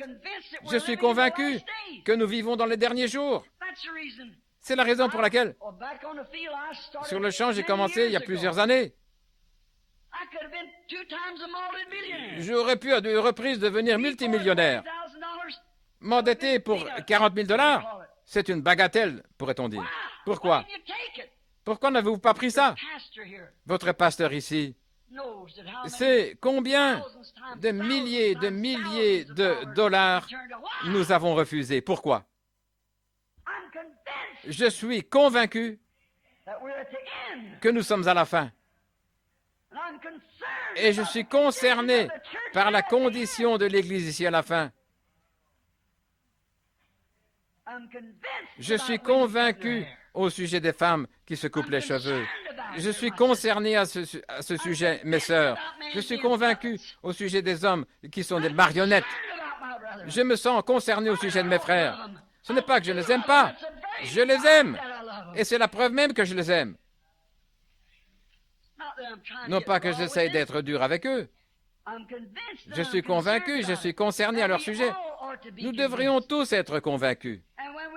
Et quand nous sommes convaincus, nos vies commencent à être enflammées, comme l'a dit le frère. Il y a quelque chose que nous ne pouvons pas nous taire. On n'est pas de repos. Comme il a dit il y a quelques instants, il n'arrivait pas à dormir toute la nuit. Il était convaincu que c'était Dieu. Il était concerné au sujet de recevoir ça lui-même. Voyez-vous ce que je veux dire? Convaincu et puis concerné. Oui, Jean est resté dans le désert jusqu'à ce qu'il ait découvert ce qu'était le programme de Dieu. Et alors il était concerné, il connaissait son signe. André est resté toute la nuit avec Jésus, et alors il était concerné au sujet de son frère, il est allé le chercher. Combien de fois pouvons-nous nous rappeler ça? Nous n'avons plus beaucoup de temps. Mais j'aimerais dire ces quelques mots de plus, si vous me supportez encore 10 minutes. Jacob a senti une pulsation qu'il devait retourner à la maison. Mais il savait qu'il devait faire face à son ennemi. Il ne savait pas comment le faire. Qu'est-ce qu'il a fait? Premièrement, il est resté là jusqu'à ce qu'il se soit emparé de Dieu. Et quand il fut convaincu qu'il avait reçu la bénédiction parce que Dieu l'avait dit, alors il fut concerné. Premièrement, il a dû rester jusqu'à ce qu'il sache que quelque chose était arrivé. Il a reçu une marque dans son corps physique qui montrait que Dieu avait placé ça sur lui. Grand et fort, eh bien, il était Jacob de ce côté-ci du fleuve, un grand homme, là, un couard. Et de l'autre côté de la rivière, il était devenu Israël qui boitait. De ce côté-ci, c'était un homme fort, un Jacob, un trompeur. Et de l'autre côté de la rivière, c'était un guerrier qui boitait, mais qui n'avait peur de rien. Il ne voulait même rien de ce qu'Ésaü pouvait lui offrir. Il était convaincu qu'il avait été touché par Dieu. À chaque pas, il y avait un changement. Quand un homme est si absolument... On voit le changement qu'apporte la marque du Saint-Esprit dans sa vie. Alors vous êtes convaincu. Et vous êtes concerné. Quand vous voyez quelqu'un, un grand couard, un Jacob se tenant de ce côté, eh bien, que Dieu soit béni, je suis docteur tel et tel. Oh frère, mettez-vous à genoux et commencez à boiter un petit peu. Certainement. Shamgar. Il était l'un des juges d'Israël. Beaucoup de prédicateurs n'ont même jamais vu ça dans la Bible. Mais c'était l'un des juges d'Israël et il y avait un court verset à son sujet. Mais je l'aime. C'est un homme selon mon cœur. Vous savez, les Philistins à l'époque, chaque homme faisait ce qu'il voulait faire. Nous voyons donc que les Israélites avaient beaucoup de produits des champs et les Philistins se tenaient là en retrait et ils faisaient d'eux des esclaves. Et il pouvait arriver soudainement. Il n'y avait pas d'unité parmi eux. Ils allaient, ils disaient, et ils prenaient leurs produits. Année après année, ils faisaient cela. Et ce petit homme, un jour, il n'était pas un guerrier. Il avait juste... tout ce qu'il avait, c'était sa récolte. Et je me l'imagine ce tenant-là, avoir mis sa récolte dans la grange, il a regardé ses enfants là en haillons et sa femme qui avait besoin d'une robe. Il avait tout bien ramassé. Il se tenait là penché en disant, eh bien, peut-être que cet hiver, nous aurons de quoi manger. Et il a entendu quelque chose, il a vu là par la fenêtre. Il a vu 1 millier de Philistins là, en marche, recouverts de grandes armures, en plaques de grands hommes bien formés, avec des lances en main, s'avançant tout droit pour s'emparer de ce qu'il avait. Il a baissé le regard sur ses enfants, il a regardé sa femme. Il était concerné. Mais il ne pouvait rien faire. Ce n'était pas un homme qui maniait l'épée. Il n'a pas dit maintenant, attendez une minute, peut-être que je ferais mieux d'aller à l'école et apprendre comment faire un duel de credo. S'il avait fait ça, c'est tout ce qu'il aurait su. Mais voici une chose qu'il savait. Il s'est souvenu. Par naissance, je suis un Israélite. Et Dieu a promis à Abraham, mon père, que sa semence posséderait la porte de son ennemi. Amen. C'est assez. Amen. Il était concerné pour sa famille. Il était convaincu qu'il était Israélite. Première chose qu'il avait à la portée de la main, il s'est emparé là. C'était un aiguillon à bœuf. Un morceau de bois avec un petit morceau d'airain là au bout. Ça sert à enlever la boue de la charrue, à faire avancer l'aiguillon, ou plutôt le bœuf alors qu'il avance. Et malgré les 1000 Philistins armés, il n'a pas regardé l'opposition. Il était concerné, il était convaincu. Il était convaincu Et il savait qu'il était un Israélite. Il était convaincu que Dieu ne pouvait pas mentir. Il était convaincu que la bénédiction était sur lui. Il savait que c'était une promesse de Dieu. Amen, frère. Oh, je me sens religieux maintenant même. Il était convaincu que c'était la promesse de Dieu. Tout comme Acte 2:38. Il était convaincu que Dieu avait dit que sa semence, ce qu'il était, posséderait la peur de l'ennemi. Donc il s'est emparé de cet écouillon à bœufs, il s'est tenu là et il les a tous terrassés. Pourquoi? Il était concerné, il était convaincu. Il n'a jamais attendu pour apprendre tous les credos et tout, comment faire un duel, je dois être un guerrier. C'est le problème aujourd'hui. Ils ne sont pas convaincus après avoir étudié ça. Aujourd'hui, un jeune homme va aller à l'école et nos pentecôtistes, que font-ils? La première chose, ils doivent l'envoyer à l'école pour environ 10 ans afin de décrocher sa licence en lettres là, dans un séminaire. Et quand il en sort, il doit apprendre tous les rites. Et quand il en sort, il n'est toujours pas convaincu. Vous savez, Dieu convainc les gens dans 10 jours mieux que nous en 10 ans. Quand nos séminaires font sortir des gens, ils ne sont toujours pas convaincus parce qu'on leur a inculqué la tradition. Mais quand ils se sont attendus à Dieu pendant 10 jours, alors ils ont certainement été convaincus. Certainement, ils étaient convaincus. Certains d'entre eux, à la Pentecôte, ne savaient même pas écrire leur propre nom. Mais ils étaient convaincus que c'était Dieu. Ils savaient que c'était ça. Et ils pouvaient mourir pour ça. Ils savaient que c'était Dieu. Ils étaient convaincus. Oui. Donc, ils étaient convaincus de son message, ils étaient convaincus de son œuvre. Et autre chose, ils étaient convaincus. Ils ne devaient pas sortir et dire, eh bien, attendez une minute, vous n'êtes qu'à l'école, attendez une minute, comment allez-vous partir sans quart de prière, sans quart de membre? Qu'allez-vous faire? Ils étaient convaincus. Je vais dire quelque chose. Ils étaient convaincus qu'ils étaient tout ce dont ils avaient besoin. Nous ne sommes pas encore arrivés là. Oui. Eux, ils étaient convaincus. Ils n'avaient pas besoin d'instruction. Ils étaient convaincus qu'ils n'avaient pas besoin de carte de membre. Ils savaient qu'ils étaient la semence d'Abraham, que Dieu était capable d'accomplir ce qu'il avait promis.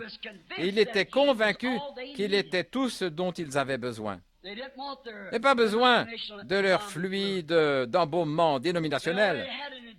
Ils avaient déjà reçu une injection. Et ils étaient convaincus que ça suffisait pour s'occuper d'eux. Ils étaient convaincus, c'est donc tout ce dont ils avaient besoin. Et autre chose, comme le jeune frère m'a dit l'autre jour, peut-être que ma grammaire n'est pas correcte, il a dit, les gens n'en font pas cas, je ne pense pas qu'ils fassent tellement attention à ça. Et ces frères qui venaient de la Pentecôte, ils étaient convaincus qu'il était tout ce dont ils avaient besoin. Ils étaient convaincus que c'était ce dont le peuple avait besoin. Et j'ai la même conviction. Je ne suis pas convaincu. Ils ne me disent pas tout simplement que je dois mieux parler, faire ceci et cela, ne pas bouger derrière la chair. Tout ça, c'est de la psychologie. Vous dites, eh bien, les gens de la meilleure classe assistent. La classe de Dieu assistera à cela. Il travaille au debout de la ligne. Je suis convaincu que les gens n'ont pas besoin d'une très grande et longue suite de ceci ou cela. Je suis convaincu parce que je sais que ce que cela a fait pour moi et je suis convaincu que ça fera la même chose pour eux. Je suis convaincu qu'il satisfera à tous leurs besoins. Je suis convaincu qu'il satisfera à tous les besoins des autres. Je lisais il n'y a pas longtemps sur Hudson Taylor, le grand missionnaire en Chine. Ce jeune homme, 14-15 ans, il a dit, « Monsieur Taylor, je crois que j'ai un appel dans ma vie pour être un prédicateur. Quand j'aurai 25 ans, il dit, « Vous savez quoi? Je vais me faire inscrire à votre école et j'aimerais apprendre. » Et Taylor a dit, « Mon fils, n'attends pas que la bougie soit à moitié consumée. va quand elle est allumée. C'est vrai. On n'a pas besoin d'instructions sur ceci et sur cela. Vous dites, eh bien, la bougie vient d'être allumée. Oui, quand elle est allumée. Eh bien, je ne connais pas la théologie. Vous n'avez pas besoin d'en connaître. Allez leur dire comment la bougie a été allumée. Et peut-être que ça va les allumer. Ce dont nous avons besoin, c'est du temps où la bougie est allumée, de la puissance du Saint-Esprit, plutôt que beaucoup de dogmes humains, de formation théologique. Je suis convaincu que c'est ce dont les gens ont besoin. Qu'ils connaissent son ABC ou pas, qu'ils sachent distinguer les grains de haricots ou des grains de café. Si seulement la bougie peut être allumée, Dieu prendra soin du reste. Je suis convaincu, c'est tout ce qu'il faut. L'aveugle que Jésus avait guéri, il ne pouvait pas discuter sur la théologie de ces sacrificateurs. Ils sont venus et ils ont dit, tu sais, voici docteur un tel, tu es membre d'une certaine église. Ils ne pouvaient pas discuter sur la théologie. Ils ont dit, nous savons que cet homme est un pécheur, nous savons ce qu'il est. Et il n'accepte pas notre enseignement. Qu'est-ce qu'il a fait? Il séduit notre peuple, il les égare, nous savons qu'il est un pécheur. Frère, ils ne pouvaient pas discuter sur leur théologie, mais il était certainement convaincu qu'ils pouvaient voir. C'est vrai. Je pense que c'est la chose essentielle aujourd'hui. Je ne peux pas vous dire où je devrais être, ni si vous devez ceci ou cela, mais nous sommes certainement convaincus que nous avons quelque chose. Comme la brave dame de couleur a dit, frère, j'aimerais donner un témoignage. Allez-y, sœur. Elle a dit, vous savez quoi? Je ne suis pas ce que je devrais être. Et je ne suis pas ce que j'aimerais être. Mais elle a dit une chose que je sais, c'est je ne suis plus ce que j'étais. Et je pense, eh bien, c'est ça. Je ne suis pas ce que j'aimerais, je ne suis pas ce que je devrais être. Mais je sais que je ne suis plus ce que j'étais. C'est vrai. Pourquoi? Au moins, la bougie a été allumée. Amen. David. C'était le plus petit homme de l'armée à cette époque. Un petit homme blond. Il était le moins formé. Mais il était convaincu, le Dieu qu'il servait, au point qu'il avait une expérience. Il avait pu tuer un lion qu'il avait attaqué. Il avait pu tuer un ours qui cherchait à le tuer. Et il était convaincu que comme ce Philistin incirconcis importunait son Dieu et son armée, Dieu était capable de le livrer entre ses mains. Amen. Amen. Saül a dit, attends une minute, fils, je vais te former un petit peu, je te donnerai un diplôme de licence. Essaye mon bouclier. Le jeune homme croulait pratiquement sous le poids. Il a dit, ôtez-moi cette chose-là. Il a vu que son gilet ecclésiastique n'allait pas à un homme de Dieu. Laisse-moi aller comme j'allais auparavant. C'est vrai. Oh, si cette église aujourd'hui va y aller en Louisiane, comme elle avait commencé au début, il y a 50 ans, vous tuerez chaque démon qui se présente devant vous. C'est la promesse de Dieu. Vous devez cependant être convaincu que Christ est avec vous. Vous devez être convaincu, alors vous serez concerné pour les autres. Samson, là, dans le champ, avec 1000 Philistins. Il a regardé. Il n'avait rien dans les mains. C'était un petit gringalet aux cheveux frisés comme ça. Cette petite tresse lui tombait dans le dos. Et voici 1000 Philistins qui viennent fourmiller autour de lui. Il a regardé. C'est pas quelqu'un qui menait des duels. Il n'avait pas de diplôme de licence ou de doctorat en philosophie ou savoir comment faire face à la situation. Mais il a touché ici derrière lui. Il a senti. Il avait toujours la promesse. Alors il était convaincu. Il n'était pas formé, mais il était convaincu que Dieu était avec lui. Parce qu'il avait l'évidence, là, qui pendait sur lui, cette tresse. Oh Dieu, je souhaiterais pouvoir faire quelque chose. Je souhaiterais avoir ça dans un seau et le déverser au cou de tout le monde. Et dire, faites le plein. Voilà, faites le plein, convaincu. Et puis concerné au sujet de son peuple. Moïse, un prophète en fuite. Il avait perdu tout espoir. Oh, Israël ne sera jamais libéré. C'était quelque chose que maman m'avait raconté, mais il avait essayé de faire ça de lui-même. Et c'est ce que l'Église essaie de faire. Elle cherche à faire de tous les unitaires, des trinitaires, de tous les trinitaires, des unitaires, que l'Église de Dieu, telle et telle chose, des méthodistes, des baptistes. Vous n'y arriverez jamais. Voyez-vous, c'est de la psychologie, un changement d'idée. Qu'y a-t-il dans tout ce groupe?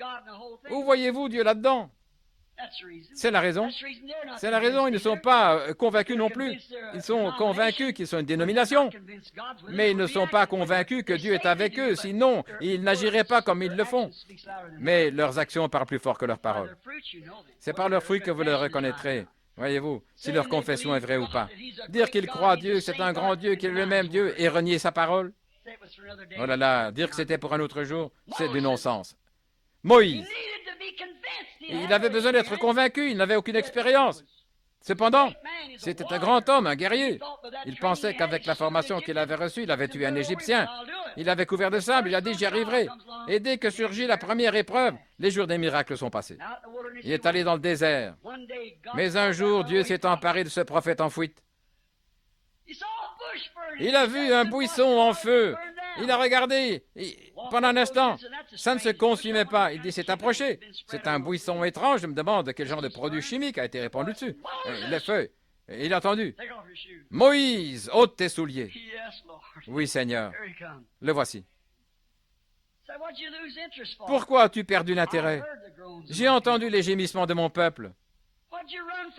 Pourquoi les as-tu fouis? Pourquoi as-tu abandonné ton poste de devoir? J'ai entendu les gémissements de mon peuple, je me souviens de ma parole que j'ai promise à Abraham, leur père. Nous avons besoin d'un autre Moïse. Moïse fut totalement convaincu. Il était tellement convaincu que le lendemain, il a placé sa femme sur le mulet et un petit enfant à la hanche de sa femme et il est descendu en Égypte pour faire une invasion d'un seul homme. Vous savez, quand vous êtes convaincu, ça vous fait agir de façon drôle aux yeux du monde. Mais quand vous êtes convaincu, vous êtes convaincu. Vous demandez, où vas-tu, Moïse? Je m'en vais faire l'invasion, et il l'a fait. Pourquoi? Il était convaincu que c'était Dieu. C'est le problème avec nous, les pentecôtistes. Nous nous posons des questions sur la bénédiction que nous avons parfois. C'est vrai, les amis. Oh, je ne cherche pas à mâcher mes mots maintenant. C'est vrai. Nos actions le prouvent. Arrête, Moïse. Moïse, attends une minute. Je crois que tu fais fausse route. Je suis docteur en théologie. Écartez-vous de mon chemin. Il était totalement convaincu. Et convaincu, alors il était concerné pour exécuter ce que Dieu voulait voir accompli. Et je suis convaincu aujourd'hui que j'essaie de mon mieux de faire ce que je pense que Dieu veut voir accomplir. Et c'est de tailler en pièces cette tâche de l'église de Laodicée. Je suis toujours seul. Mais j'ai essayé d'accomplir ma commission. Je n'ai pas mélangé, j'ai essayé de parler de deux côtés, j'ai essayé de tirer de chaque côté. Non pas de me joindre à l'un d'eux, parce que je suis convaincu, et je suis concerné. Je vois ça dans la Bible, et je n'oserais pas vous le dire. Mais je le sais. Vous devriez le savoir vous-même. Maintenant, remarquez, étant convaincu et puis concerné, Moïse était concerné après avoir entendu la voix de Dieu lui parler, et il a reconnu que c'était scripturaire. Quand un homme se tient là à regarder ce buisson ardent et qu'il entend la voix surnaturelle l'appeler, lui donner une commission et que cela reste en accord avec les Écritures, il est totalement convaincu. Et quand nous voyons Dieu promettre quelque chose, nous voyons ça s'accomplir. Nous disons, eh bien, peut-être que c'était ça, je ne sais pas. Peut-être que les Trinitaires ont raison. Peut-être que les Unitaires, les Méthodistes ont raison. Vous n'êtes pas encore convaincu. Vous n'êtes pas convaincu. Vous devez être convaincu, alors vous serez concerné. Le lendemain, il était en route pour l'action. Il descendait là en Égypte pour faire l'invasion. Les enfants hébreux à Babylone, ils étaient convaincus que Dieu était capable de les délivrer. Maintenant écoutez, très attentivement. Ils étaient convaincus que Dieu était capable de les délivrer. Et alors, ils ont pris position.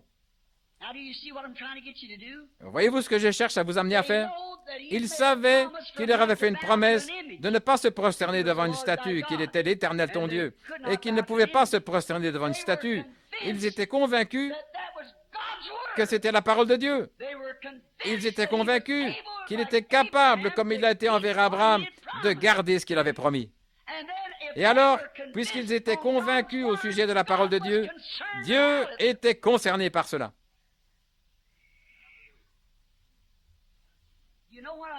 Voyez-vous ce que je veux dire? Retournez à la parole. Prenez cette ordonnance dont je vous ai parlé l'autre soir. Si vous êtes convaincu que c'est la parole de Dieu, si vous êtes convaincu que vous êtes sûr qu'il est capable de faire cela à nouveau, il est capable de nous faire revivre la rue Azusa. Si vous êtes convaincu que sa parole est vraie, au sujet de sa parole, alors Dieu est concerné au sujet de l'accomplissement de sa parole. Mais nous ne sommes pas encore convaincus. C'est vrai. Nous ne sommes pas, si nous l'étions, quelque chose se passerait. Voici votre cible. Vous avez votre fusil. Mais le chien est baissé. Tirez, tirez, tirez. Mais le chien est baissé. Soyez convaincus. Tirez le chien en arrière. Et alors, tirez. Et quelque chose va arriver. Le feu va sortir. Voyez, nous ne sommes pas encore convaincus. Quand ils étaient convaincus qu'il était capable de s'en tenir à sa parole et qu'il était vivant et qu'il pouvait confirmer sa parole, alors ils furent concernés. C'est la même chose maintenant. Si nous sommes convaincus qu'il tient sa parole, si nous sommes convaincus que Dieu tient sa parole, Dieu est concerné pour accomplir sa parole en nous, si nous sommes concernés à ce sujet. Marthe était convaincue quand elle est allée en courant en disant « Seigneur, si seulement tu avais été ici, mon frère ne serait pas mort. » Regardez. Après qu'il a rejeté sa proposition, elle était comme la petite femme grecque, persévérante. Nous ne sommes pas assez persévérants parce que nous ne sommes pas assez convaincus. Merci pour votre patience. Mais attendez juste un peu plus longtemps jusqu'à ce que je termine. Elle était convaincue, peu importe ce qu'il avait fait, c'est que quelqu'un d'autre disait à son sujet, elle était convaincue que les Écritures l'avaient parfaitement identifié comme étant le Fils de Dieu. Et s'il était le Fils de Dieu, Dieu travaillant à travers les hommes, si cette femme, autrefois dans la Bible, la femme sunamite, a pu recouvrer son enfant, c'est parce que Dieu avait parfaitement identifié cet homme, Élie, comme étant un prophète. Et s'il était dans son prophète, que dire alors de son fils? Et son fils était le Dieu prophète. Ainsi donc, elle était convaincue que c'était vrai. Peut-être que pendant qu'elle faisait des petits pains et faisait frire des œufs, elle pensait à ça, alors que sa sœur cherchait à la reprendre. Remarquez. Maintenant, pensez-y. Elle est sortie en courant, elle a dit, « Seigneur, si tu avais été ici, mon frère ne serait pas mort. Mais je suis totalement convaincu. Je suis totalement convaincu que même maintenant, si tu demandes à Dieu, Dieu t'accordera ce que tu demandes. » Oh frère, si nous pouvions ainsi accepter ce Saint-Esprit qui est juste parmi nous maintenant même, en étant totalement convaincus. Totalement convaincus. Pourquoi? Elle l'avait vu s'identifier lui-même. Le cas du fils de la femme de Naïn, elle savait que c'était vrai. Elle croyait cela, cependant c'était un homme. Mais elle le croyait.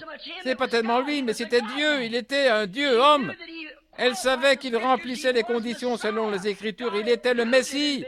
Dieu avait prouvé et confirmé ça par sa parole. Il a dit, si je ne fais pas les œuvres de mon Père, ne me croyez pas. Ce n'est pas moi, c'est mon Père qui habite en moi. C'est lui qui accomplit les œuvres. Je ne fais rien avant que je ne le voie premièrement faire cela. Voyez-vous, elle était convaincue et elle a dit, Seigneur, même s'il est mort, même s'il est enterré, même s'il pue, mais maintenant même, si tu demandes à Dieu, Dieu te l'accordera. Il s'est relevé et lui a dit la vérité qui n'avait jamais été dite à son sujet auparavant. Je suis la résurrection et la vie. Elle avait alors atteint le but. Il pouvait monter avec elle. Et quand l'Église atteindra le but, on montera. Comme je l'ai dit au sujet des femmes, cet homme a parlé. Laissez les femmes tranquilles au sujet de leurs cheveux, des choses comme ça, et ces hommes au sujet de leur dénomination et tout le reste. Il a dit, pourquoi ne leur enseignez-vous pas comment recevoir des dons? Les gens croient que vous êtes un prophète. J'ai dit, je ne prétends pas l'être, mais les gens pensent que vous l'êtes. Ils croient ça. Il a dit, moi aussi je le crois. Pourquoi ne leur enseignez-vous pas comment recevoir des choses pour servir Dieu? J'ai dit, attendez qu'ils apprennent leur ABC, alors nous enseignerons l'algèbre. C'est vrai. Et quand ils accepteront ça, Marthe, elle a dit, je crois que tu es le Fils de Dieu qui devait venir dans le monde. Et il a dit, je suis la résurrection et la vie. Elle a reçu une révélation alors. Celui qui croit en moi, même s'il est mort, il vivra. Quiconque vit et croit en moi ne mourra jamais. Crois-tu cela? Elle a dit, oui, Seigneur. Oh là là. Où l'avez-vous enterré? Elle était convaincue qu'il était capable d'accomplir cela. Jaïr était convaincu que si Jésus imposait les mains à sa fille malade, elle se rétablirait, peu importe ce que son Église dise à ce sujet. Ma petite fille est maintenant à l'article de la mort. Viens seulement lui imposer les mains. Je suis convaincu. Il était en quelque sorte un croyant dans le secret. Impose-lui les mains et elle vivra. Et alors un message est arrivé. Elle est morte. Son cœur s'est mis à battre la chamade et Jésus était en route. Ne t'ai-je pas dit que si tu crois seulement, tu verras la gloire de Dieu? Il était convaincu. Continuons à marcher. Totalement convaincu. Le soldat romain, bien qu'étant un Romain, a reconnu que c'était Dieu. Je suis convaincu que tu as de l'autorité sur chaque démon. Je suis convaincu que tu es le Fils de Dieu. Je ne suis pas digne que tu viennes sous mon toit. Mais si je peux tout simplement t'entendre prononcer la parole, je suis convaincu que mon serviteur vivra. Amen. Que Dieu ait miséricorde. Si un païen a pu s'attendre à cela et être totalement convaincu sur base de ce qu'il a vu Jésus prouver en sa qualité de Messie, lui, un païen romain, qu'en est-il de l'Église, une Église pentecôtiste qui a travaillé 50 ans et qui n'est toujours pas convaincue? 50 ans en Louisiane, effusion après effusion, et cependant, ce soldat romain, un païen, il a dit, prenons simplement la parole, c'est tout ce que j'aimerais savoir, ce que la parole dit. Je vous donne la prescription, c'est ce que dit la parole. Êtes-vous convaincu? Le Romain était concerné au sujet de son fils. Il était convaincu que s'il pouvait amener Jésus à prononcer la parole, que ça pouvait être la parole de Dieu, c'était réglé. C'est vrai. Il était convaincu. La femme avec la paire de sang, quoique personne n'avait jamais fait ça, mais il était totalement convaincu que si elle touchait le bord de son vêtement, elle serait rétablie. Elle a dû quitter sa maison en étant faible. Combien je pourrais illustrer ça pendant quelques instants? Elle est allée là, dépasser Brigham Young, là et tous les autres. Elle est passée par ces gens. Les jours des miracles sont passés. Elle est passée à travers leurs jambes, s'est faufilée à travers là, avec son pauvre petit corps. Si seulement, il ne doit même pas me parler, mais si seulement je peux le toucher, ma perte de sang s'arrêtera. Elle était convaincue. La femme au puits était convaincue qu'il était le Messie. Quand elle a vu ce signe scripturaire, elle a dit, « Seigneur, je vois que tu es un prophète, je le perçois. » Maintenant, nous terminons. Je vois que tu es un prophète. Il avait parlé, va chercher ton mari. Il a dit, je n'en ai point. Il a dit, tu en as 5. Seigneur, je suis totalement convaincu que tu es un prophète. Mais on nous a appris, nous n'avons pas eu de prophète pendant des centaines d'années. Et je sais que tu es prophète. Maintenant, je vais voir quelque chose. Nous savons cela. Nous le voyons dans les Écritures que le prochain à venir, c'est le Messie. Et quand le Messie viendra, il nous dira ces choses. Maintenant, si tu es prophète, tu vas me dire la vérité, car la parole du Seigneur vient au prophète. Et si je te vois accomplir un signe, c'est un signe étrange. Le Messie va accomplir ce signe. Il a dit, je le suis. Elle fut convaincue. Elle ne lui a plus posé de questions. Regardez, directement, elle a déposé sa cruche. Elle était préoccupée, concernée que quelqu'un d'autre sache cela. Amen. Elle fut convaincue. Elle avait vu le signe scripturaire. Elle avait entendu cet homme, qu'elle savait être un prophète. Et la parole est avec le prophète. Et elle savait que c'était la vérité, qu'il ne pouvait pas lui dire un mensonge. Et elle était convaincue qu'il était prophète, et elle a vu le signe du Messie. Et quand il lui a dit qu'il était le Messie, C'était suffisant. Elle était convaincue. Concernée au sujet de son peuple, elle a couru dans la rue. Venez voir un homme. Cet homme m'a dit ce que j'ai fait. Ne serait-ce pas le Messie? Elle était convaincue. Certainement. Pierre était convaincu. Il était assis là sur un morceau de bois quand il est venu avec André. Et Jésus lui a dit, Simon, ton père c'est Jonas. Il fut convaincu. Ça n'avait jamais été fait depuis les derniers prophètes. Et il était convaincu que c'était lui. Philippe se tenait là et regardait. Oh là là, c'est étrange. Il fut convaincu. Quand il fut convaincu, concerné. Il avait un frère là du nom de Nathanaël. Ils avaient écouté les Écritures ensemble. Il était concerné que Nathanaël sache quelque chose à ce sujet. Et voici ce qu'il en est de nous aujourd'hui. Comme ce n'est pas organisé, ou mis en groupe, ou raffiné tel que nous le voulons, nous ne sommes pas encore convaincus. La confirmation, c'est la parole de Dieu. Philippe était aussi un membre de l'Église, mais il était convaincu, alors il fut concerné au sujet de son frère. Il lui a dit, « Viens voir qui nous avons trouvé. » Le Messie, il a commencé à parler à Philippe, ou plutôt à Nathanaël. Et Nathanaël voulait voir ça pour lui-même. Donc il est allé à la réunion. Et quand il est venu à la réunion et qu'il a vu cela être accompli, il fut totalement convaincu. Mais ce n'est pas le cas avec nous. Non. Le mouvement pentecôtiste aujourd'hui n'est pas convaincu. Non. S'il l'était, il serait concerné. Nous sommes de nouveau au stade des pharisiens. Organisés, pas convaincus. Si vous étiez totalement convaincu, vous seriez concerné.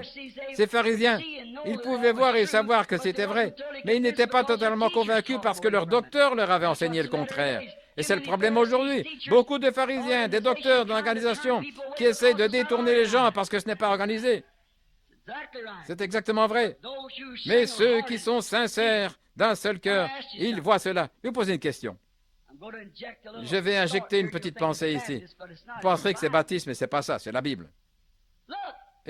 Écoutez. Il y avait ces érudits bien formés, là, et qui l'ont appelé un démon.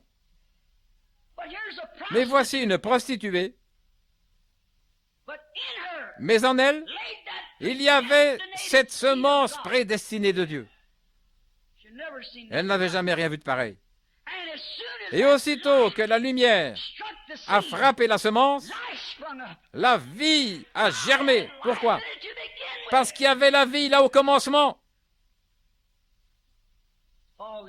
En automne, les semences meurent et rentrent dans la terre, mais que le soleil frappe cela. Si le germe de vie est là, cela viendra à la vie. Cette femme dans son état horrible, elle était prédestinée. Son nom était inscrit dans le livre de vie de l'agneau avant la fondation du monde. Et quand elle a vu cette lumière de Dieu jaillir, rien ne pouvait la retenir. Ça a sauté à la vie. Alors que le sacrificateur instruit, ils ont dit, eh bien, c'est le Saint-Père un tel, peu importe qui c'était, Jésus a dit, vous êtes de votre père le diable, et ce sont ses œuvres que vous faites. Cette prostituée a dit, tu dois être le Messie. Quand tu lui as dit qu'il était, elle fut convaincue. Cette semence prédestinée, dès que la lumière avait brillé pour la première fois, elle l'a reconnue. Et aujourd'hui, excusez l'expression, je vois cette œuvre de Dieu, le Saint-Esprit descendre et se mettre à manifester quelque chose. Une semence prédestinée qui est là s'empare de cela. Vous ne pouvez pas lui arracher ça avec n'importe quoi. Les autres s'en iront et diront, je me demande quel genre de truc que c'est. Ça doit un genre de canular quelque part. Mais cette semence prédestinée ne pose pas de questions. Elle est totalement convaincue que c'est Dieu qui agit selon sa promesse dans la Bible. Devrions nous retrouver un peu plus loin sur la route, plus loin que la rue Azusa. L'église devrait être là. Ça a commencé avec des pleurs, des cris et venir à Dieu. Et cela s'est beaucoup éloigné. Et voici quelque chose ici à la hauteur de laquelle l'église devrait être pour rencontrer ça. Mais cependant, ils ne sont pas encore convaincus. C'est pourquoi on n'est pas concerné. Nathanaël, quand il vit cela, il fut convaincu. Je termine maintenant même. J'ai encore d'autres ici dont j'aimerais parler, mais je vais parler de vous et moi pendant quelques minutes. Qu'en est-il de nous? Nous voici, célébrant la 50e année de la Pentecôte en Louisiane. Et à vrai dire, des signes qui n'étaient jamais arrivés au commencement, plus grands, ils sont plus grands aujourd'hui. C'était le labourage de la terre, mis en jachère, l'apprêtant pour que la pure vérité y soit semée. Et quand quelqu'un est venu semer la semence, vous avez organisé cela et vous avez noyé la chose. Des imitations charnelles ont surgi pour imiter. Ne savez-vous pas que c'est l'œuvre du diable qui cherche à vous aveugler? Ne savez-vous pas qu'il y a eu des faux Jésus qui se sont levés avant le véritable Christ? C'est seulement pour déprécier ça. C'est le diable qui essaye de faire disparaître la chose. Et c'est la même chose aujourd'hui. Il cherche à vous en éloigner. Des hommes avec de faux systèmes, des credos, des choses cherchant à imiter, comment peuvent-ils le faire? La Bible dit qu'ils le feront, de même que Jannes et Jambres s'opposèrent à Moïse. Mais il a dit, leur folie sera rendue manifeste. Moïse avait une seule chose à faire, rester fidèle à sa commission.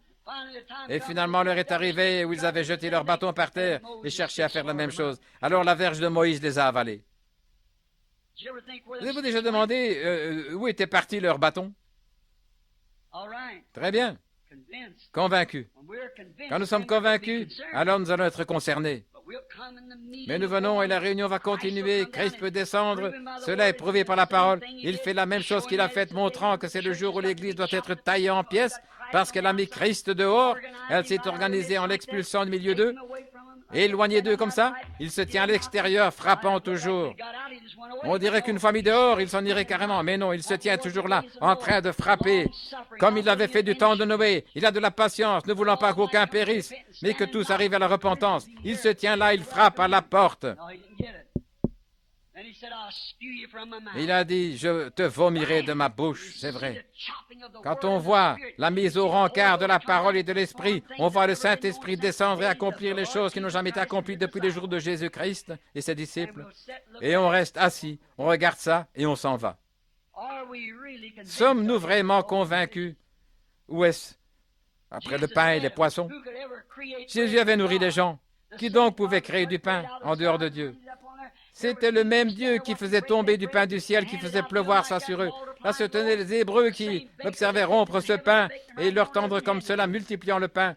Le même boulanger qui avait préparé ce pain au ciel, le préparait ici même sur la terre, il leur donnait. C'est merveilleux. Je suis rassasié, Seigneur. Mon garçon, c'était vraiment une grande réunion. Et Jésus a dit, mais attendez une minute. À moins que le grès ne tombe en terre. Tous ces sermons, il s'est mis à prêcher, à la ramener à la parole. Ils ont dit, oh, c'est trop difficile à comprendre, nous n'en voulons plus. Et ils se sont mis à partir. Et certains de ces ministres ont dit, eh bien, qui peut amener à croire une chose pareille? Nous allons partir aussi. Il est resté là, il les a regardés. Ces 12, ce petit groupe fidèle, comme des poussins à côté de leur maman. Il s'est retourné, il a dit, voulez-vous aussi partir? Et Pierre a dit, où irions-nous, Seigneur? Voyez-vous? Ne leur avait-il pas dit, je vous ai connu avant la fondation du monde? C'est la vie qui a brillé sur cette semence. Il n'y a pas moyen d'ôter cela, c'est la vie éternelle. Je lui donnerai la vie éternelle et je le ressusciterai au dernier jour. Tous ceux qu'il avait connus d'avance, il les a appelés. Tous ceux qu'il a appelés, il les a justifiés. Tous ceux qu'il a justifiés, il les a déjà glorifiés. Nul ne peut venir à moi à moins que le Père ne l'appelle, et tous ceux que le Père m'a donnés viendront à moi. Pourquoi prêchez-vous alors, frère Branham? Je ne sais pas qui ils sont. C'est lui qui le sait. Mon affaire à moi, c'est semer les semences. Je ne sais pas où elles tombent, mais je sème simplement. C'est Dieu qui confirme où que cela tombe. Là, c'est frappé comme ça vient à la vie. Si c'est dans une bonne terre, si c'est sur le rocher, je n'y peux rien. Si c'est un fondement dénominationnel, je n'y peux rien. L'unique chose, je continue simplement à semer des semences. Je sais qu'il vient, je crois cela. Je suis convaincu qu'il vient. Je suis convaincu qu'il vient bientôt. Je le suis. Encore un mot, s'il vous plaît. Jésus était convaincu qu'il ressusciterait le troisième jour. Regardez-le. Il n'y avait qu'une seule écriture dans la Bible pour soutenir cela. Cela a été donné par un homme qui avait finalement rétrogradé. Mais David, dans l'esprit, un jour il a dit, que pensez-vous de Christ? De qui est-il le fils? Et ils ont dit, il est le fils de David. Il a dit, quoi donc? Pourquoi David? Mettez de côté le côté charnel. Pourquoi David, dans l'esprit, l'a-t-il appelé Seigneur? Disant, le Seigneur a dit à mon Seigneur, mets-toi à ma droite. Dans l'Apocalypse, il a dit, je suis la racine et le rejeton de David. J'étais avant lui, je suis lui et je le suis maintenant. Depuis lors, ils ne l'ont plus interrogé sur quoi que ce soit. C'était trop là pour eux, comme un embrouilleur. Ils ne comprenaient pas. Leur formation théologique ne leur permettait pas. Et pas non plus maintenant. Ils ont cherché depuis longtemps et ils n'y arrivent toujours pas. Cela n'est révélé qu'à ceux à qui ce sera révélé. Jésus était totalement convaincu. S'est avancé devant eux, il a dit, « Détruisez ce temple, je le relèverai en 3 jours. » Oh! Détruisez-le. Faites-en ce que vous voulez. Je le relèverai en 3 jours. Pourquoi? Il était totalement convaincu. Il savait qui il était. Il savait ce que Dieu avait promis. C'est comme si nous avons pu lire nos noms là-dedans. Par ses meurtrissures, nous avons été guéris. Par sa promesse, je suis sauvé. Par son sang, je fais partie de lui. Par sa promesse, je ressusciterai au dernier jour. Il savait que c'était de lui qu'il était question dans les Écritures. Il connaissait sa position. Personne ne devait rien lui dire à ce sujet. Même s'il n'est pas ici et là, se vantant à ce sujet, ça montrait ce qu'il était. Jean n'allait pas ici et là se vantant au sujet de qui il était, avec le torse bombé. Je suis docteur, tel et tel, j'ai telle chose. Non, non. Jean est simplement apparu comme un homme ordinaire et Jésus de même. Leurs œuvres témoignaient de ce qu'ils étaient. C'est vrai. Leurs œuvres l'avaient fait. Il n'a donc pas fait cela. Ils ont dit, nous devrons le pendre, nous devons nous débarrasser de lui. Il a dit, détruisez ce temple, je le relèverai le 3e jour. Il savait que David avait dit, je ne livrerai pas son âme au séjour des morts, je ne permettrai pas que mon bien-aimé voie la corruption. Et comment pouvez-vous croire, ou quelqu'un d'autre? Comment est-ce que l'Église catholique peut croire, beaucoup parmi nous, la naissance immaculée, nous croyons cela. Mais quand on arrive, nous savons que la cellule de sang vient de Dieu. Nous savons que Dieu a créé cette cellule de sang qui a amené la naissance virginale. Et pas seulement la cellule de sang, mais il a créé l'ovule de la femme aussi. En effet, aucune chair n'est sainte. Si ça avait été l'ovule de Marie, alors c'est qu'elle a dû avoir une sorte de sensation pour amener cet ovule à descendre, mais elle ne savait rien à ce sujet. Il n'y avait que le Saint-Esprit qui l'avait couverte de son ombre. Si c'était le cas, voyez, ce que vous feriez faire à Dieu vis-à-vis d'une femme. Il était Dieu. Je ne permettrai pas que mon sein, son corps, comment cela pouvait-il être saint en venant par le désir sexuel? Si c'est le cas, nous sommes tous saints. Il n'y a pas de peuple saint. Il n'y a pas de montagne sainte. Il n'y a pas de sainte église. C'est le Saint-Esprit. Le Dieu saint dans une église, sur une montagne. Pas un peuple saint. Le Dieu saint dans un peuple. Cette chair venait de Dieu, le Dieu créateur. Jésus était consterné, il était sûr et convaincu qu'il ressusciterait le dernier jour, selon la promesse des Écritures. Je termine en disant ceci.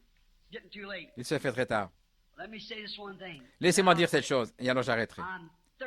Je suis totalement convaincu qu'il est le même hier, aujourd'hui, éternellement. Je suis totalement convaincu que ce dont nous parlons, que nous voyons ici, c'est le Saint-Esprit. J'en suis totalement convaincu. Un homme m'a dit l'autre jour, ou plutôt une jeune fille, elle a dit, elle était habillée là, et je lui parlais, elle avait des membres de famille qui fréquentaient une église, censée être chrétien. J'ai dit, n'avez-vous pas honte de vous-même? Elle a dit, Monsieur Branham, elle mâchait du chewing-gum comme ça, on dirait quelque chose venu d'Afrique. Elle aurait pu être une jolie petite fille. Elle s'était habillée comme un être humain. Elle s'est tenue là, il a dit, Monsieur Branham, évidemment, voyez, vous êtes un homme d'âge moyen. Certainement que vous ne pouvez pas comprendre. Mais nous sommes des enfants. Il dit, écoutez ça. Quand je n'étais pas aussi âgé que vous, j'étais toujours convaincu que c'était vrai. J'ai consacré toute ma vie à ça. Je souhaiterais tout simplement avoir 1 million de vies à vivre pour cela. Je suis totalement convaincu que Jésus est le Fils de Dieu. Je suis totalement convaincu qu'il est le même hier, aujourd'hui, éternellement. Je suis totalement convaincu qu'un ange est descendu dont je vous ai parlé. Et il a confirmé cela, il a dit que c'est la vérité. Il a prouvé cela comme étant la vérité. Je suis totalement convaincu que cette ombre de la mort dont je parle aux gens les appareils photo là et les autres ont confirmé ces choses. Je suis totalement convaincu que mon message vient de Dieu. Je suis totalement convaincu que ce n'est pas ma propre pensée charnelle, plein d'orgueil. C'est la parole de Dieu. Je suis totalement convaincu, absolument convaincu que c'est Jésus-Christ le même, hier, aujourd'hui, éternellement. Totalement convaincu qu'il est ici même, maintenant. Je suis totalement convaincu. Je suis totalement convaincu qu'il exaucera notre prière. Si nous sommes concernés, convaincus, si nous exposons nos vies à cela, courbons la tête. Seigneur, la convention est sur le point de se terminer. Nous t'avons vu à l'œuvre, Seigneur, et tout le long. Nous t'avons vu pendant toutes ces années. Nous te voyons plus puissant, l'Église devenant plus faible. Seigneur, prends ces quelques paroles, le veux-tu? Je ne peux pas faire de plus, Seigneur. Mais, je suis sûr, Seigneur, s'ils étaient convaincus, si tout le monde était convaincu, on ne se tiendrait pas tranquille nulle part, comme notre précieux frère. Quand tu as déversé pour la première fois ton esprit sous forme de baptême, avant que ces grands offices soient introduits.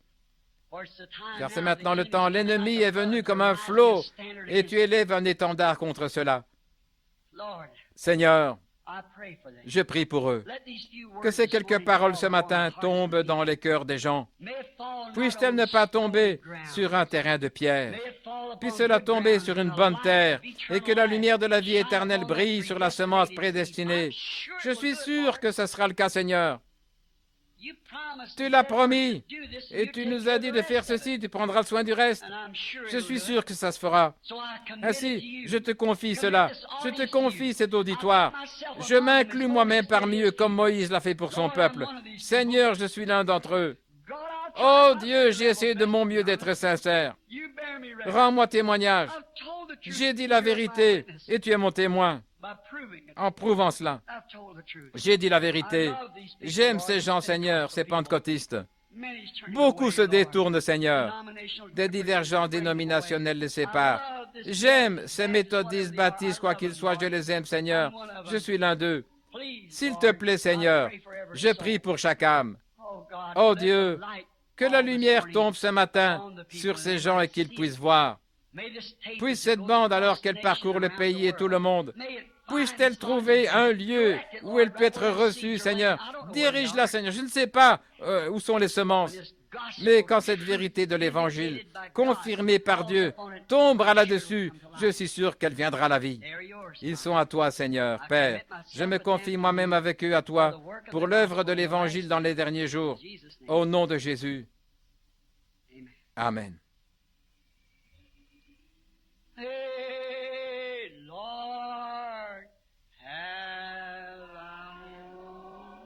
Ô Seigneur, aie ton propre chemin.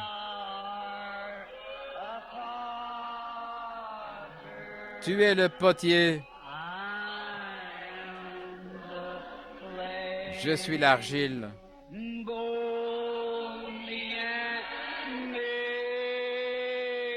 Modèle-moi, façonne-moi. Selon ta volonté.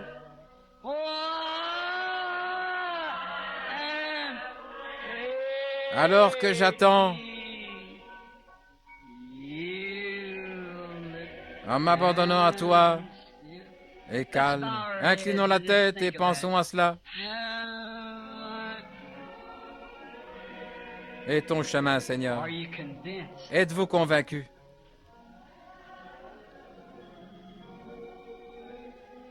Oh là là, le Saint-Esprit se déplace comme une lumière.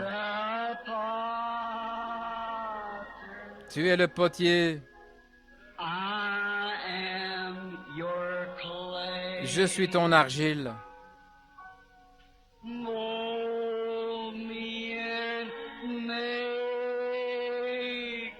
Modèle-moi, façonne-moi. Pas ma volonté, Seigneur, mais selon la tienne.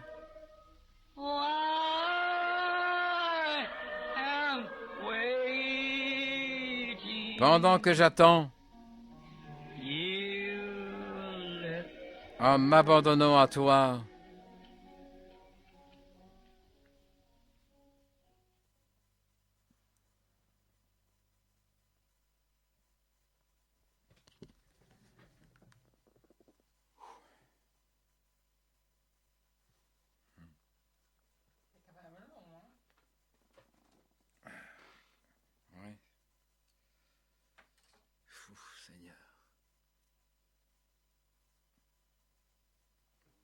C'est parlant, hein?